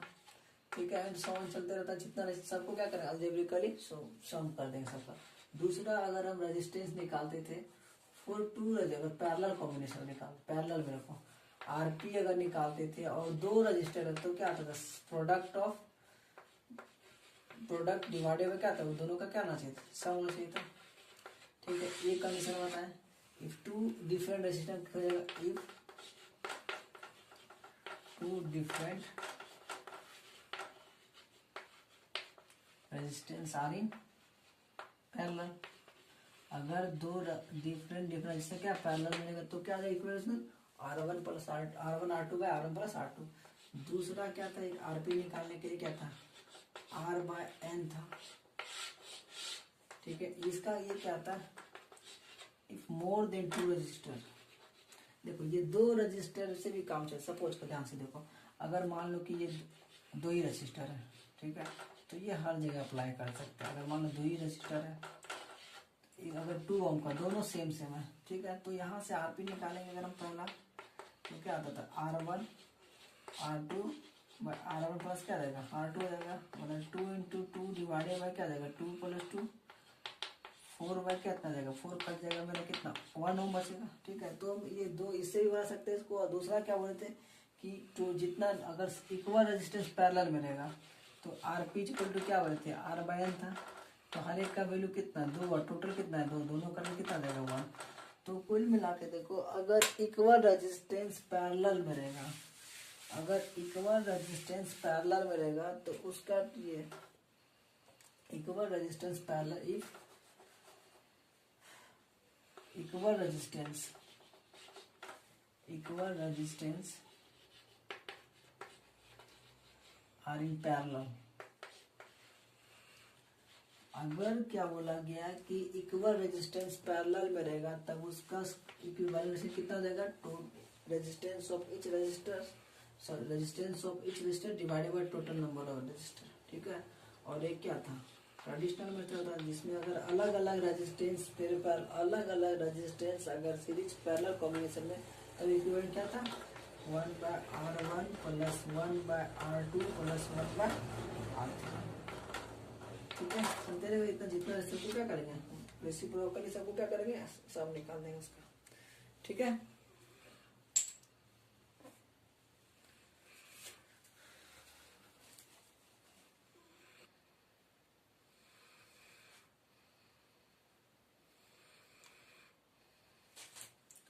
अब देखते हैं इसमें 1-2 प्रॉब्लम सॉल्व करते हैं। ठीक है, देखो इसमें बोला गया है फाइंड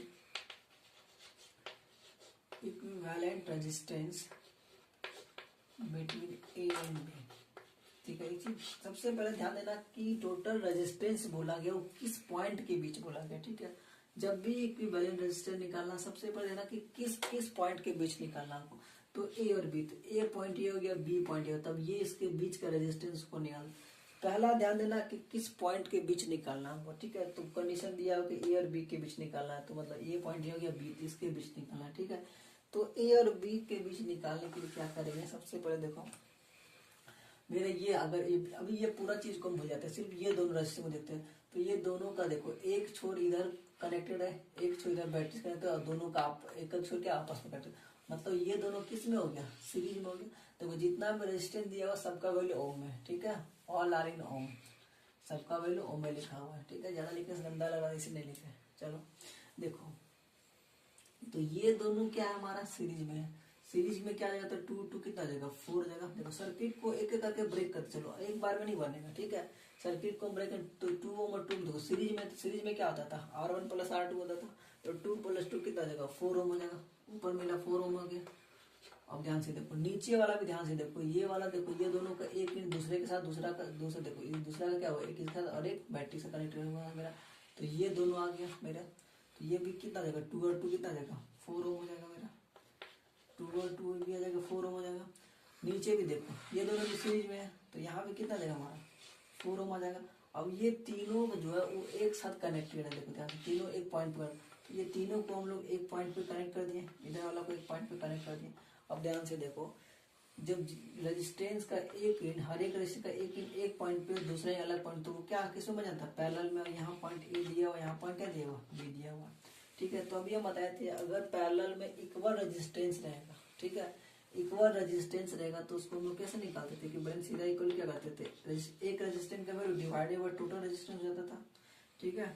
तो यहाँ से निकालेंगे अगर हम लोग आरपी, तो आरपी कितना जाएगा, एक का वैल्यू 4 है, टोटल कितना है 3 हो जाएगा, तो नाम हो जाएगा आंसर, ठीक है। समझ में आया। दूसरा देखो, अगर हम इसको सॉल्व करते हैं यहाँ से, तो देखो ये वाला ये तीनों क्या 1 2 3, ये तीनों रेजिस्टेंस किसमें है, सीरीज में हमारा, सीरीज में। तो उसके बदले हम कितना लिखेंगे, R1 R2 R3 तीनों को ऐड करेंगे अलजेब्रिकली, तो ये आ जाएगा 9 ओम हो जाएगा हमारा, ठीक है। यहाँ से देखो 4 ओम 5, ये दोनों भी क्या है, सीरीज में है। तो सीरीज में क्या होता है, R1 प्लस R2, तो 4 प्लस 5 कितना देगा, 9 ओम हो जाएगा हमारा, ठीक है। अब इसमें ध्यान से देखो, ये वाला अगर हम बात करेंगे तो ये तीनों किस में हमारा, पैरेलल में, ठीक है। तीनों ध्यान से देखो, तीनों का एक इंट एक साथ मिला हुआ है, और एक तीनों का एक इंट एक पॉइंट पे, दूसरा इधर, बाकी इधर ध्यान नहीं देना हमको, तीनों का एक इंट एक साथ, इधर का एक इंट एक साथ मिला हुआ, मतलब ये तीनों किस में है, पैरेलल में। तो पैरेलल यहाँ से अगर इसका रेजिस्टेंस निकालना चाहते हैं, अगर यही सिर्फ इस सर्किट का रेजिस्टेंस निकालना चाहेंगे तो कितना आ जाएगा हमारा, देखो ध्यान से, इक्वल है, पैरेलल है, तो इक्वल के लिए क्या बोलते हैं, RP equal to R by N था। तो यहाँ से निकालेंगे आरपी, अगर निकालेंगे सिर्फ इस सर्किट के लिए, इतना ही के लिए, तो आ जाएगा 9/3, ये कैंसिल हो जाएगा, कितना हो जाएगा 3 ओम। मतलब ये पूरा के बदले यहाँ से अगर हम देखेंगे तो कितना आ जाएगा ये हमारा, इसके बदले अगर हम क्या ले सकते हैं 3 ओम, ठीक है। तो ध्यान से देखो, यहाँ 3 ओम है, यहाँ 9 ओम अलग से, तो एक 9 ओम था, ये 9 ओम तो मेरा दिया हुआ, ये 9 ओम क्या हमारा दिया हुआ है, ये 9 ओम हमारा दिया हुआ है। और ये सॉल्व करने के बाद हमारा कितना आया, यहाँ से लेके ये अलग से आया हमारा कितना, 3 ओम आ गया। अब देखो ये वाला ये पूरा निकाले, इसको हटा के हम 3 ओम लिख सकते हैं, और ये तीनों क्या है, एक पॉइंट पे मिला हुआ, तो ये तीनों को हम लोग एक पॉइंट पे मिला दिए। यहाँ से भी देखो ये तीनों क्या है, ये तीनों यहाँ से भी एक पॉइंट पे मिला हुआ, तो ये तीनों को एक पॉइंट पे मिला दिए। अब ध्यान से देखो, तीनों से का एक पॉइंट एक साथ हो गया, ये तीनों का एक पॉइंट एक साथ हो गया, तो कुल मिला के किसमें हो गया, पैरेलल में हो गया। अब देखो इधर देखो, ये दोनों मिला के कितना आ जाएगा हमारा, ये दोनों क्या सीरीज में हो गया, क्योंकि एक करंट दूसरे के साथ में है, दूसरा का इसके साथ में मिला हुआ है, तो ये दोनों सीरीज में हो जाएगा। तो फिर निकालो, एक स्टेप और तोड़ो, ऊपर वाला कितना आ जाएगा 9, उसके बाद बीच में भी कितना 9, अब ये 9 3 कितना आ जाएगा 12 हो जाएगा, नीचे वाला कितना आ जाएगा 12 ओम हो जाएगा, ठीक है। नीचे वाला कितना आ जाएगा 12 ओम हो जाएगा।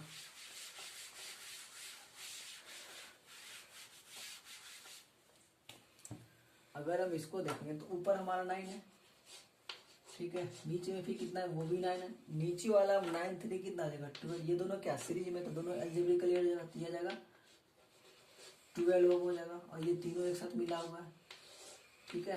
एक पॉइंट का नाम बी है, इस पॉइंट का नाम ए दिया हुआ है, ठीक। अब देखो ये तीनों क्या पैरेलल में है, और तीनों में से क्या हुआ, अगर इक्वल रहता तो आर बाय एन का था, लेकिन क्या 2 इक्वल है, एक अनइक्वल है। तो ध्यान से देखो 2 इक्वल है, उसको अगर हम सब मान देखो, इसको दोनों का display 1/RP is equal to क्या करेंगे, 1/R1 plus 1/R2 plus 1/R3 करके निकालेंगे, ठीक है। 1 बाय कितना रहेगा 9 प्लस 1/9 प्लस 1/12 करेंगे, 1/RP लिखेंगे, ठीक है। यहाँ से फिर क्या करेंगे, एलसीएम निकालेंगे, सॉल्व करने के बाद मेरा आरपी आ जाएगा, ठीक है। अब देखो या तो फिर हम लोग काम एक और कर सकते हैं, देखो यहाँ से अपना ट्रेडिशनल मेथड है उसे तो हम बनाएंगे। यहाँ पे क्या दिया हुआ है, अगर हम चाहेंगे ध्यान से, अभी इसको हम भूल जाते हैं, ठीक है। ये दोनों को देखते हैं, तो ये दोनों क्या है, इस दोनों एक साथ कनेक्टेड है, ये दोनों ध्यान से देखो, ये दोनों जो है ये वाला एक साथ कनेक्टेड है, एक पॉइंट पे कनेक्टेड है, तो ये दोनों क्या पैरेलल में हो गया। तो ये दोनों के बदले अगर हम कॉमन निकाल वैसे तो कितना आ जाएगा 9/2 हो जाएगा। क्या आता था आर पी इक्वल टू सी, अगर एक इक्वल तो एन बाई आर बाई क्या आता था एन, मतलब 9/2 हो जाएगा। तो यहाँ से ये दोनों के बदले अगर हम लिखेंगे तो कितना आ जाएगा 9/2, और नीचे कितना दिया हुआ 12 दिया हुआ। अब फिर देखो ये दोनों का एक साथ में, ये दोनों एक साथ में, फिर ये दोनों पैरेलल हो गया। तो यहाँ से अगर डायरेक्ट हम आरपी निकालेंगे, दो अनइक्वल था तो क्या बोलते हैं फॉर्मूला क्या था उसका 9, दोनों का प्रोडक्ट, दोनों अगर दो ही रहे तो क्या था वो R1 bye sorry R1 R2 bye R1 plus R2 था हमारा। तो ये कितना आ जाएगा यहाँ से निकालेंगे, R1 कितना हो जाएगा 9/2 इंटू 12 हो जाएगा डिवाइडेड बाय 9/2 प्लस 12, ये कट हो जाएगा 6 आ जाएगा। मतलब हमारा यहाँ ये सॉल्व करेंगे तो आ जाएगा 9 6 जा 54, ये सॉल्व करेंगे तो आ जाएगा हमारा 2, ये आ जाएगा 2 9 प्लस 24, ठीक है। ये कितना जाएगा 54 इंटू 2 बाई ये आ जाएगा 33, ठीक है। 33 आएगा, ये कट दो, इसको कटेगा ये 11 बार में कट जाएगा, ये कट जाएगा तुम्हारा 3 1 जा 3 18 बार में। अब ये नहीं कटेगा, ये आ जाएगा 1836 डिवाइडेड बाय 11 ओम हो जाएगा इक्विवेलेंट, ठीक है। समझ में आया क्या कि ये तीनों क्या हमारा सीरीज में, तो तीनों के बदले क्या क्या 3 आ जाएगा, 3 3 3 ऐड करेंगे R1 R2 R3 आ जाएगा। सीरीज में क्या था अलजेब्रिकली ऐड होता है। फिर ये दोनों भी देखो सीरीज में, तो ये दोनों के बदले 9 लिखे। फिर ध्यान से देखो ये तीनों, देखो पहले ये जो मेरा पैरेलल है तो उसको सॉल्व किया तो 3 आ गया। पैरेलल में क्या आता था अगर इक्वल है तो R बाय एन कर देता, R बाय एन कितना आएगा 9/3 करके 3 आ जाएगा। तो ये पूरा के बदले कितना आ गया 3 हो गया, और ये 9 था तो 9 थे लेके। अब देखो फिर अगला स्टेप में क्या किए, ऊपर वाला 9 था, बीच वाला भी 9 है, नीचे में क्या था 9 3, ये दोनों क्या था तुम्हारा सीरीज में था। तो दोनों को अलजेब्रिकली हम लोग ऐड कर दिए, कितना आ गया 12 हो गया। अब ध्यान से देखो एक एक करके हम एक ही बार में 1/R1 plus 1/R2 plus 1/R3 करके भी सॉल्व करेंगे तो यही चीज आएगा, ठीक है। लेकिन ध्यान से देखो ये दोनों हमारे इक्वल था, तो जब दोनों इक्वल था दोनों किसमें पैरेलल में, तो पैरेलल में सॉल्व करके कितना आ जाएगा 9 R बाय एन होता तो 9/2 हो गया। तो ये दोनों के बदले 9/2 लिखे हैं, नीचे कितना था 12 था। फिर ये पैरेलल में गया तो दो अनइक्वल पैरेलल मिलेगा, तो उसके लिए क्या R1 plus R1 R2 bye R1 plus R2 solve किया, तब ये मेरे इतना आ जाएगा, ठीक है। देखो और इसके लिए और सारा अगर हम प्रॉब्लम बनाएंगे, ठीक है, उसके लिए अलग से वीडियो बनाएंगे जिसमें सिर्फ इसका अप्लीकेशन रहेगा, सारा प्रॉब्लम बेस्ट रहेगा, ठीक है। उसमें सारा प्रॉब्लम को सॉल्व करें हम लोग, ठीक है। अभी इसमें थ्योरी पढ़ लेते हैं हम लोग।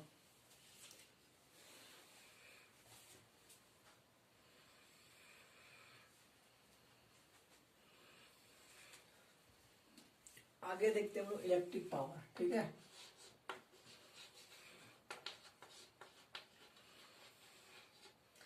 इलेक्ट्रिक पावर, इसको पी से डिनोट करते हैं। पावर क्या होता है, पावर क्या है, पावर होता है रेट ऑफ डूइंग वर्क, काम करने का जो रेट होता है, कोई भी वर्क करने का जो रेट होता है वो क्या कहलाता है, पावर कहलाता है, rate of doing work,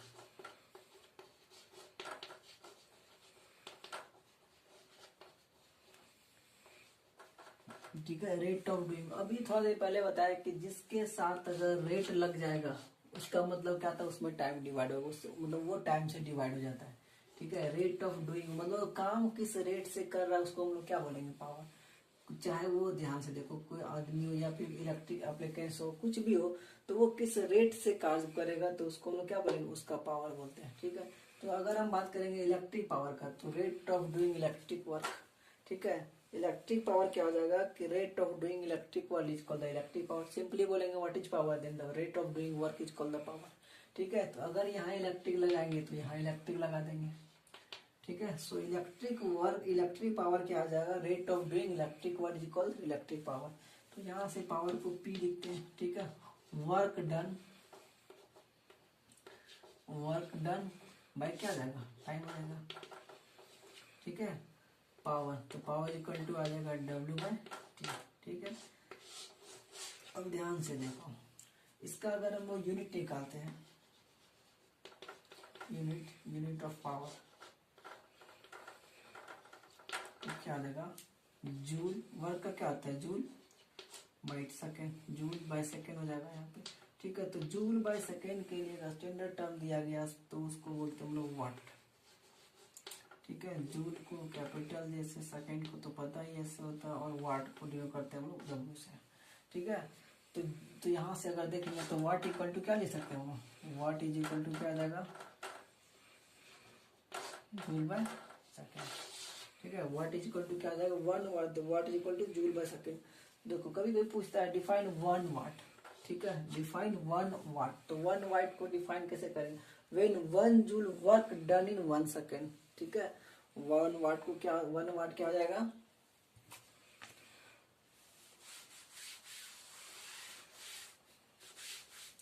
one watt is equal to बोलेगा डिफाइन 1 वाट। तो 1 वाट को कैसे डिफाइन करेंगे हम लोग, व्हेन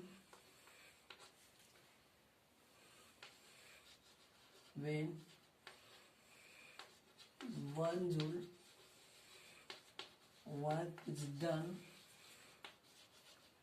इन 1 सेकेंड।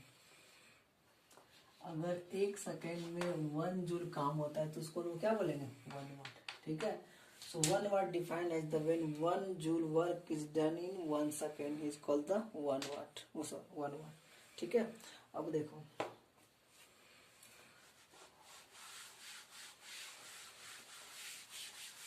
हमारा पावर इज इक्वल टू क्या हो गया था, पावर इज इक्वल टू आया था वर्क बाय टाइम। ठीक है, पावर इक्वल टू हो गया था वर्क बाय टाइम। अब वर्क इज इक्वल टू क्या होता है, देखो ध्यान से, अब देखो हम पढ़े थे, अगर किसी भी सर्किट में, ठीक है, कोई भी सर्किट है, पोटेंशियल भी है, वहां से अगर आई करंट पास कर रहा है टी टाइम के लिए, ठीक है, टी सेकेंड के लिए, अगर मान लो टी टाइम के लिए, अगर मान लो टी क्या यहाँ पे टाइम होगा, वी हो जाएगा पोटेंशियल डिफरेंस, आई हो जाएगा करंट, और टी हो जाएगा टाइम। ठीक है, और डब्ल्यू क्या है, वर्क डन। ध्यान से समझो, अगर किसी सर्किट में भी पोटेंशियल से आई करंट पास करता है टी टाइम के लिए, तो वर्क डन कितना हो गया था, तो वर्क डन क्या हो जाएगा, वी आई इंटू टी। ठीक है, ध्यान से समझो, अगर कोई सर्किट में I current P potential difference से फ्लो कर रहा है टी टाइम तक, तो उसमें कितना वर्क होगा, तो V I T potential difference into current into time होता है। ठीक है, समझ में। तो यहाँ से अगर हम लोग इसका, अगर यहाँ से इसका वैल्यू पुट करते हैं तो क्या आ जाएगा, पावर इज इक्वल टू हो जाएगा वर्क, वर्क का वैल्यू आ जाएगा V I T divided by time. तो ये टाइम से टाइम कैंसिल हो गया, पावर इक्वल टू कितना आ गया, V I, power equal to क्या लगेगा, बी आई। अब देखो ओम्स लॉ क्या बोला हमारा, चीज को याद रखो, याद रखना। ठीक है, ओम्स लॉ क्या होता है, ओम्स लॉ बोला V equal to I R. ठीक है, तो ये पावर हो गया वी आई के टर्म में, पावर हो गया वर्क बाय टाइम के टर्म में। ठीक है, अब और चेंज कर सकते हैं हम लोग, आई की जगह हम लोग क्या ले सकते हैं, अगर यहाँ से वी की जगह क्या ले सकते हैं, आई आर ले सकते हैं। तो पावर इज इक्वल टू अगर लिखना चाहेंगे तो क्या आ जाएगा,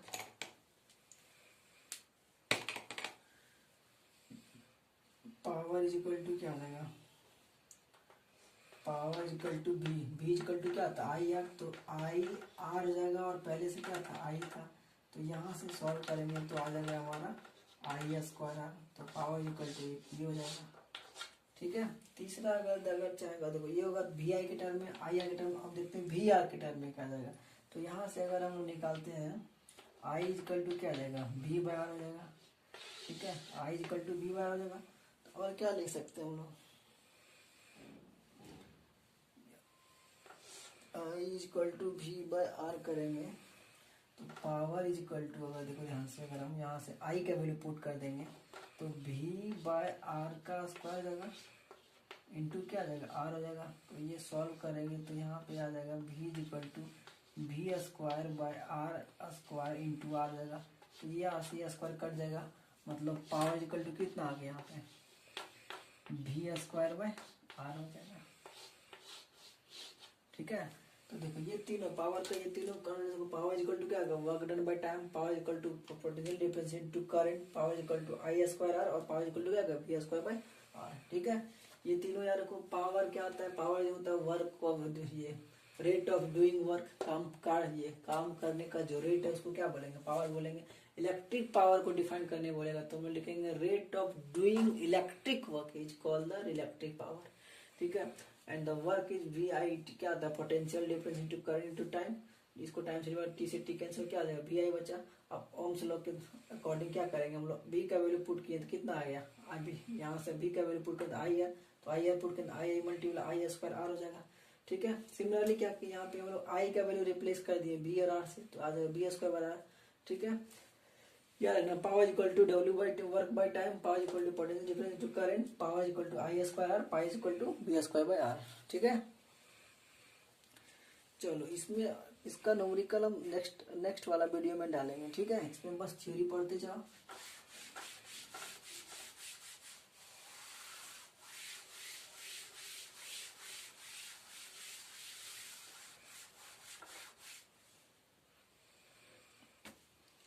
एक होता है इलेक्ट्रिक एनर्जी, क्या होता है ध्यान से देखो, इलेक्ट्रिकल एनर्जी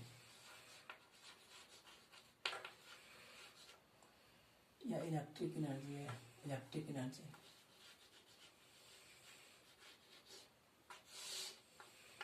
ठीक है। एनर्जी देखो, एनर्जी और पावर देखो दोनों एक दूसरे से रिलेटेड है। पावर ध्यान से समझो, पावर और एक हो जाता है एनर्जी, ठीक है। पावर जो होता है ना वो दोनों रेट दोनों वर्क को ही बताता है, दोनों वर्क को ही डिनोट करता है। ये बताता है रेट बताता है, ये रेट बताता है और ये क्या बताता है कैपेसिटी बताता है, किसका वर्क का। तो ये देखो ये दोनों, ये रेट बताता है, ये कैपेसिटी किसका बताता है वर्क का बताता है, मतलब किस रेट से काम हो रहा है, कितना कैपेसिटी है वर्क करने का, उसको एनर्जी बोलते हैं। तो रेट ऑफ डूइंग वर्क, ध्यान से देखो rate of doing work is called the power and capacity to do work, capacity to do work ये क्या आ जाता है एनर्जी होता है, ठीक है। अब देखो अगर हम ध्यान से देखो पावर बोले तो रेट ऑफ डूइंग वर्क मतलब काम किस रेट से कर रहा है वो कहलाएगा उसका पावर, काम करने का कितना क्षमता उसके पास, वर्क करने का कितना एवरेज क्षमता उसके पास, ठीक है। कैपेसिटी क्या वो बताएगा, उसके एनर्जी को बताएगा। अब अगर यहाँ बोलेंगे इलेक्ट्रिक पावर क्या होता है तो यहाँ इलेक्ट्रिक वर्क लगा देंगे। इलेक्ट्रिक एनर्जी क्या होता है तो इलेक्ट्रिक वर्क करने का जो कैपेसिटी हो जाएगा वो इलेक्ट्रिक एनर्जी कहलाएगा, ठीक है। इलेक्ट्रिक एनर्जी हो जाएगा हमारा, ठीक है। समझ में आया electric power electric energy. Electric power क्या होता है rate of doing work is called the electric power while the capacity to do work electric work is called the electric energy, ठीक है। तो दोनों याद रखना, एक रेट बताता है, दूसरा कैपेसिटी बताता है किसका वर्क का, ठीक है। पावर क्या बताता है रेट बताता है वर्क का, एनर्जी क्या बताता है कैपेसिटी बताता है वर्क का, ठीक है। अगर इलेक्ट्रिक पावर पूछेगा तो इलेक्ट्रिक वर्क का रेट कुछ बताएंगे और इलेक्ट्रिक रेट बताएगा। इलेक्ट्रिक एनर्जी पूछेगा तो इलेक्ट्रिक वर्क करने का जो कैपेसिटी होगा वो क्या हो जाएगा हमारा इलेक्ट्रिक एनर्जी हो जाएगा, ठीक है।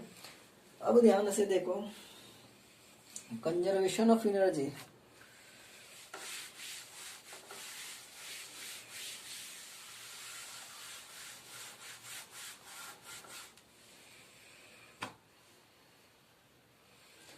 Conservation of energy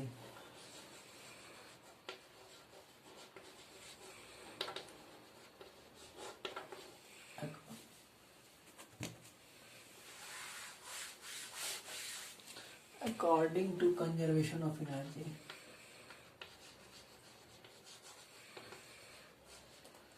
according to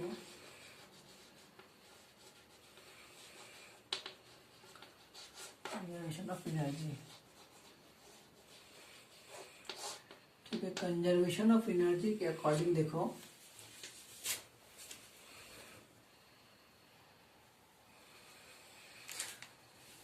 according to अगर देखेंगे कंजर्वेशन ऑफ एनर्जी तो कंजर्वेशन ऑफ एनर्जी क्या बोलता है कि एनर्जी को ना तो हम लोग क्रिएट कर सकते हैं ना तो डिस्ट्रॉय कर सकते हैं, लेकिन एक फॉर्म से दूसरा फॉर्म में चेंज कर सकते हैं, ठीक है। तो ध्यान से देखो work done by electric current, जो इलेक्ट्रिक करंट के द्वारा वर्क हो रहा है वो किसके बराबर हो जाएगा, इलेक्ट्रिक एनर्जी कंज्यूम हो रहा है, जितना इलेक्ट्रिक एनर्जी कंज्यूम करे उसके बराबर हो जाएगा, ठीक है। तो work done by the electric current is equal to electric energy consume, ठीक है। जितना काम करेगा उतना ही एनर्जी ना कंज्यूम करेगा वो, ठीक है। तो ये दोनों क्या जाएगा बराबर, या तो वही देखो सिंपली समझो अभी हम बताए कि एनर्जी क्या होता है, ध्यान से समझो। एनर्जी क्या होता है? Capacity to do work, capacity to do work, capacity to do work बोले थे, कैपेसिटी टू डू वर्क, काम करने का कितना उसके पास क्षमता है। ध्यान से सुनो, तो एनर्जी इक्वल टू हम लोग अगर चाहेंगे तो लिख सकते हैं यहाँ से इज इक्वल, ध्यान से देखो, कैपेसिटी टू डू वर्क, मान लेते हैं कि 1 घंटा में उसको 1 जूल, 1 घंटा में 10 जूल काम करने का क्षमता है उसके पास, तो 2 घंटा में कितना हो जाएगा? 20 जूल जाएगा। ठीक है, 3 आवर में जितना आ जाएगा कितना? 60 जूल जाएगा। तो मतलब क्या कर रहे हैं हम, ध्यान से देखो, पावर इंटू टाइम कर रहे हैं। ठीक है, या समझ में आ रहा है कि 1 घंटा में किस रेट से कर, ध्यान से देखो, हम बोले कि देखो कैपेसिटी टू डू वर्क होता है, मतलब 1 घंटा में वो 10 जूल कर सकता है, 2 घंटा में 20 जूल कर सकता है, 3 घंटा में कितना कर 30 जूल करेगा। तो ध्यान से देखो क्या किया, उसका जितना रेट है उसको हम टाइम से मल्टीप्लाई करते रहे। ठीक है, तो एनर्जी इक्वल टू क्या देगा? Power into time. ठीक, क्या रहेगा? एनर्जी इक्वल टू क्या देगा? Power into time. ये याद रखो, ये बहुत इंपॉर्टेंट फॉर्मूला है। पावर इंटू क्या देगा? Energy equal to power into time हो जाएगा। ये क्या है तुम्हारा? पी क्या देगा? पावर हो जाएगा, टी क्या है? टाइम है, ये क्या है? एनर्जी है। ठीक है, अब देखो ध्यान से,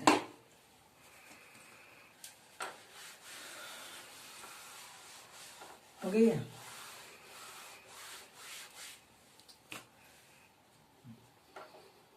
अगर हम बात करेंगे पावर इक्वल टू, सपोज करो एनर्जी, अगर हम यहाँ से एक चीज देखो, एक चीज ध्यान से देखो, ये आ गया। अगर यहाँ बात करें 1 किलोवाट का, ठीक है, 1 किलोवाट, ठीक है, तो 1 किलोवाट अगर मेरा ये आ जाएगा, 1 किलोवाट इज इक्वल टू कितना आ जाएगा?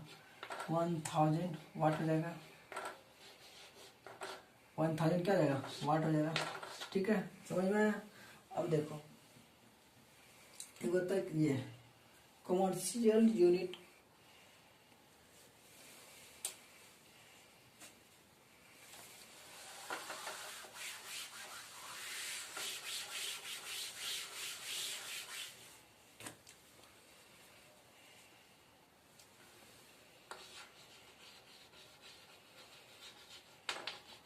कमर्शियल यूनिट ऑफ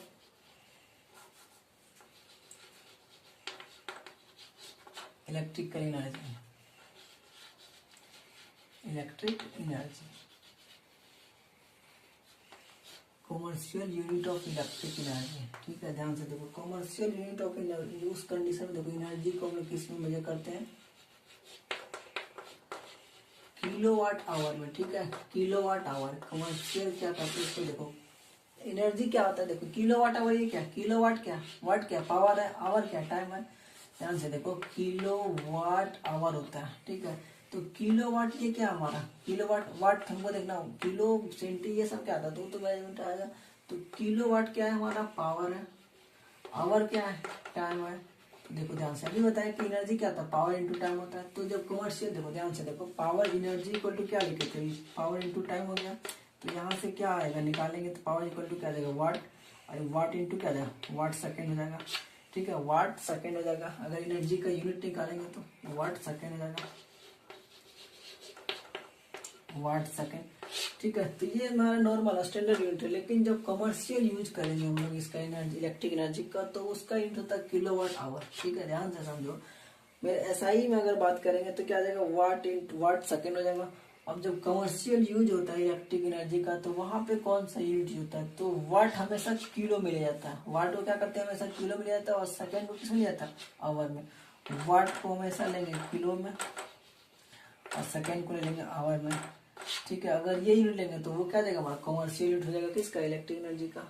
ठीक है, और स्टैंडर्ड यूनिट क्या था? Watt second. जब वाट को किलो में लेंगे, टाइम ये सेकेंड को आवर में लेंगे। ठीक है, मतलब वाट को कुल मिला के, पावर को अगर हम लोग किलो वाट में लेंगे, टाइम को आवर में लेंगे, ठीक है, तब जो यूनिट आएगा वही हो जाएगा हमारा क्या? Commercial unit. पावर को ले लेंगे किलो में, टाइम को ले लेंगे आवर में, तब जो यूनिट आएगा वो क्या जाएगा? हमारा कमर्शियल यूनिट हो जाएगा। ठीक है, वो आ जाएगा हमारा कमर्शियल यूनिट। देखते हैं इसका वैल्यू।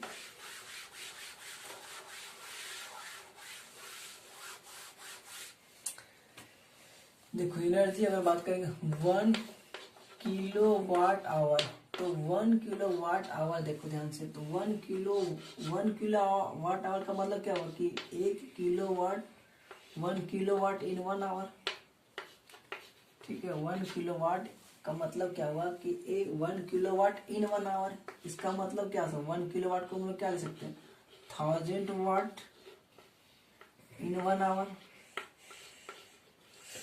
ठीक है, 1000 वाट इन 1 आवर लिख सकते हैं हम लोग, या फिर क्या लिख सकते हैं 1000 वाट इन, अगर 1 आवर को क्या सकते हैं 3600 सेकेंड में हो सकता है।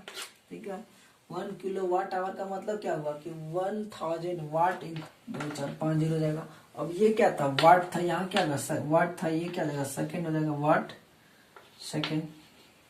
ठीक है, वाट सेकेंड हो जाएगा। अब इसी को अगर हम लोग सॉल्व करेंगे यहाँ से, ध्यान से देखो, तो ये आएगा वाट सेकेंड। ठीक है, अब इसको सॉल्व करो तो ये आएगा 36 इंटू 10 का पावर कितना ले सकते हैं हम लोग, 25 हो जाएगा।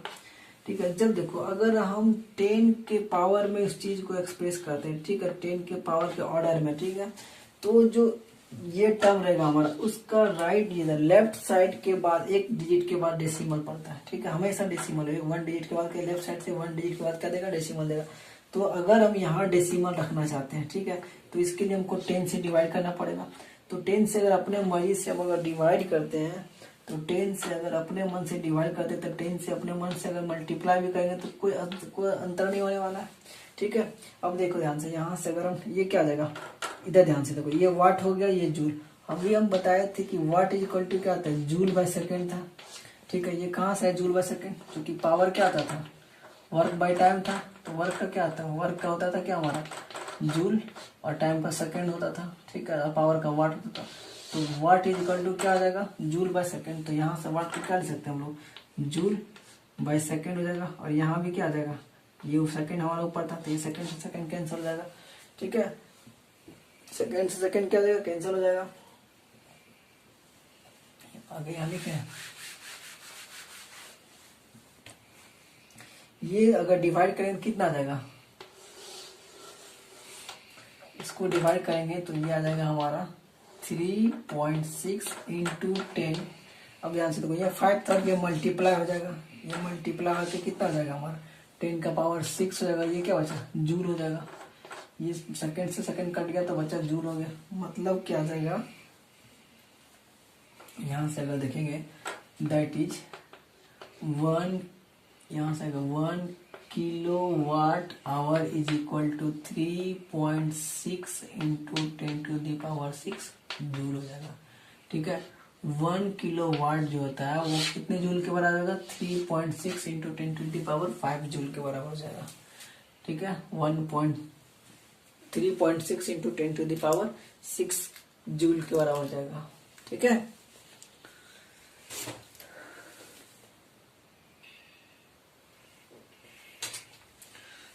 देखो कमर्शियल यूनिट में क्या पढ़ते हैं बोलो कि 1 kilowatt hour is equal to क्या आ गया था हमारा, 3.6 into 10 to the power 6 joule आया था। ठीक है, 1 kilowatt is equal to 3.6 into 10 to the power 6 joule आया था। देखो 1 किलोवाट इज इक्वल टू एक और होता है, 1 किलोवाट को हम लोग 1 यूनिट भी बोलते हैं। ठीक है, 1 यूनिट। ठीक है, तो यहाँ से अगर देखेंगे इसलिए क्या जाएगा कि 1 unit is equal to 1 unit क्या आएगा, 3.6 into 10 to the power 6 joule हो जाएगा। ठीक है, 1 kilowatt is equal to 3.6 into 10 to the power 6 joule हुआ था, और 1 kilowatt hour is equal to 1 unit होता है, इसलिए क्या जाएगा 1 यूनिट इज इक्वल टू भी क्या जाएगा 3.6 into 10 to the power 6 joule जाएगा। ठीक है, देखो एक क्वेश्चन बनाते हैं हम लोग। बोला गया एक रेडियो सेट है। ठीक है, क्वेश्चन देखो ध्यान से, कोई एक रेडियो सेट है जिसका पावर दिया हुआ है, 60 वाट। ठीक है, कोई एक रेडियो सेट है जिसका पावर कितना है, 60 वाट है, और वो 50 आवर तक चलता है। ठीक है, कोई रेडियो सेट है जो 50 घंटे तक चालू रहता है। ठीक है, 50 आवर तक वो क्या चालू है, तब बोला गया कितना एनर्जी प्रोड्यूस करेगा, इसमें एनर्जी कितना प्रोड्यूस करेगा, तो एनर्जी निकालना कितना एनर्जी को ये कंज्यूम करेगा। ठीक है, एनर्जी कंज्यूम करेगा। ठीक है, कितना एनर्जी को कंज्यूम करेगा। तो ध्यान से देखो, अभी एनर्जी इक्वल टू क्या समझाते हैं, पावर इनटू टाइम। एनर्जी क्या आता है, कैपेसिटी टू डू वर्क। तो कितना रेट से कितना देर तक काम कर रहा है, कितना रेट से कितना देर तक काम कर रहा है, वो उसका एनर्जी होता है। ठीक है, तो पावर इंटू क्या जाएगा, टाइम जाएगा। पावर का वैल्यू क्या जाएगा, पावर दिया हुआ 6 वाट। ध्यान से देखो 6 वाट लिखा हुआ हमारा पावर, सॉरी 60 वाट है। और टाइम दिया हुआ 50 आवर दिया हुआ, 50 आवर दिया हुआ। देखो हमको इलेक्ट्रिक का या कमर्शियल में क्या बोला, किलो वाट आवर होता है। मतलब पावर को किलो में और टाइम को किस में करना, आवर में करना। तो पावर इसमें किस में दिया हुआ, वाट में दिया। तो इसको हम किलो में करने के लिए क्या करेंगे, 1000 से डिवाइड करेंगे। और ये तो आवर में दिया हुआ, मतलब अब जो मेरा यूनिट आ जाएगा वो क्या आ जाएगा, किलो वाट आवर आ जाएगा। ठीक है, बोला गया एनर्जी कंज्यूम कितना किया, और इसको निकालना in terms of unit, in terms of unit. ठीक है, एंड जूल, दोनों यूनिट और जूल के टर्म में आंसर तुमको बताना है। ठीक है, तब देखो कैसे निकालेंगे हम लोग। तो पहले दिमाग में हमें ध्यान रखना चाहिए कि किलो 1 यूनिट जो होता है वो 1 किलो वाट क्या बराबर होता है। 1 किलो वाट के बराबर करने का मतलब पावर को किलो वाट में रखना है, टाइम को आवर में रखना है। तो पावर को किलो वाट में रख लिया, ये आवर में आ गया। ठीक है, अब सिंपली सॉल्व करेंगे, वही मेरा यूनिट में निकल जाएगा। तो यहाँ से अगर हम सॉल्व कर लेते हैं तो ये कितना कट जाएगा, ये आ जाएगा 0.6 × 5 हो जाएगा। ठीक है, तो ये सॉल्व करने के बाद 3 किलो वाट आवर आ जाएगा। ठीक है, इसी को हम लोग क्या लिख सकते हैं, 3 किलो वाट आवर को 3 यूनिट लिख सकते हैं। ठीक है, 3 किलो वाट आवर को हम लोग अगर चाहेंगे तो इसको क्या लिखेंगे, 3 यूनिट हो जाएगा। ठीक है, अब देखो 1 unit is equal to 3.6 × 10⁻6 joule था। तो कितना यूनिट है, 3 यूनिट है। तो 3 यूनिट इक्वल कितना है, 3 × 1 3 × 3.6 × 10⁻, कितना आ जाएगा, 6 जूल आ जाएगा। मल्टीप्लाई करो कितना आ जाएगा, 6 3 जा 18, 9 9 3 3 जा 9, और ये कितना आ जाएगा, ये 10 × 10⁻6 हो जाएगा। अभी देखो हम क्या बोले कि ये डेसिमल, अगर ध्यान से देखो अगर यहाँ एक्सपोनेंट के टर्म में रहता है हमारा, ठीक है, 10 का ऑर्डर मिलेगा, तो इधर लेफ्ट साइड से पहला डिजिट के बाद इसमें ये डेसिमल पड़ता है। तो यहाँ अगर डेसिमल देंगे तो क्या करेंगे, इसको हम कितना आ जाएगा, ये 1.08 × 10⁻7 क्या आ जाएगा, जूल आ जाएगा। ठीक है, 7 जूल आ जाएगा। तो यूनिट के टर्म में ये हमारा आंसर हो जाएगा, जूल के टर्म में ये वाला आंसर हो जाएगा। ठीक है, किलो वाट आवर पूछेगा, किलो वाट आवर पूछेगा तो ये वाला आंसर हो जाएगा। जिस टर्म में देगा आराम से उसको सॉल्व कर सकते हो। ठीक है, याद रखना कि 1 kilo watt hour is equal to कितना, 3.6 × 10⁻6 जूल होता है। 1 kilo watt hour is equal to क्या आ जाएगा, 1 यूनिट होता है। तो इसलिए 1 यूनिट इक्वल टू भी क्या आ जाएगा, 3.6 × 10⁻6 जूल हो जाएगा। ठीक है, ये तीनों को याद रखो। ठीक, समझ में आया। देखो एक लास्ट टॉपिक बचा हुआ है, हीटिंग इफेक्ट ऑफ करंट। ठीक है, हीटिंग इफेक्ट ऑफ करंट।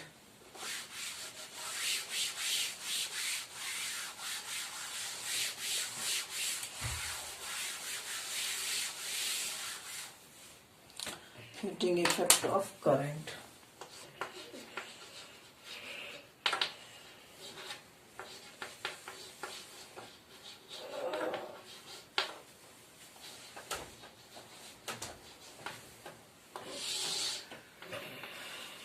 देखो हीटिंग इफेक्ट ऑफ करंट क्या बोलता है, क्या होता है, देखो जब कोई कंडक्टर से, ठीक है, जब कोई कंडक्टर के पास जिसका रेजिस्टेंस हाई होता है, ठीक है, याद रखना, या रेजिस्टेंस लो भी होता है तब भी सुनो कि जब कोई कंडक्टर से हम लोग कुछ टाइम के लिए करंट अगर फ्लो करते हैं तो वो हीट हो जाता है, और हीट होने के कारण क्या करता है, वो एनर्जी, वो हीट हो जाता है और उसके बाद एनर्जी रिलीज करता है। उसी फेनोमेना को क्या बोलेंगे, हीटिंग इफेक्ट। मतलब जब कोई कंडक्टर से करंट पास करेगा कुछ टाइम के लिए तो वो हीट हो जाता है और एनर्जी प्रोड्यूस करता है। उसी फेनोमेना को हम क्या बोलेंगे, हीटिंग इफेक्ट ऑफ करंट। ठीक है, मान लो कि कोई एक रेजिस्टेंस लगा हुआ है यहाँ पे,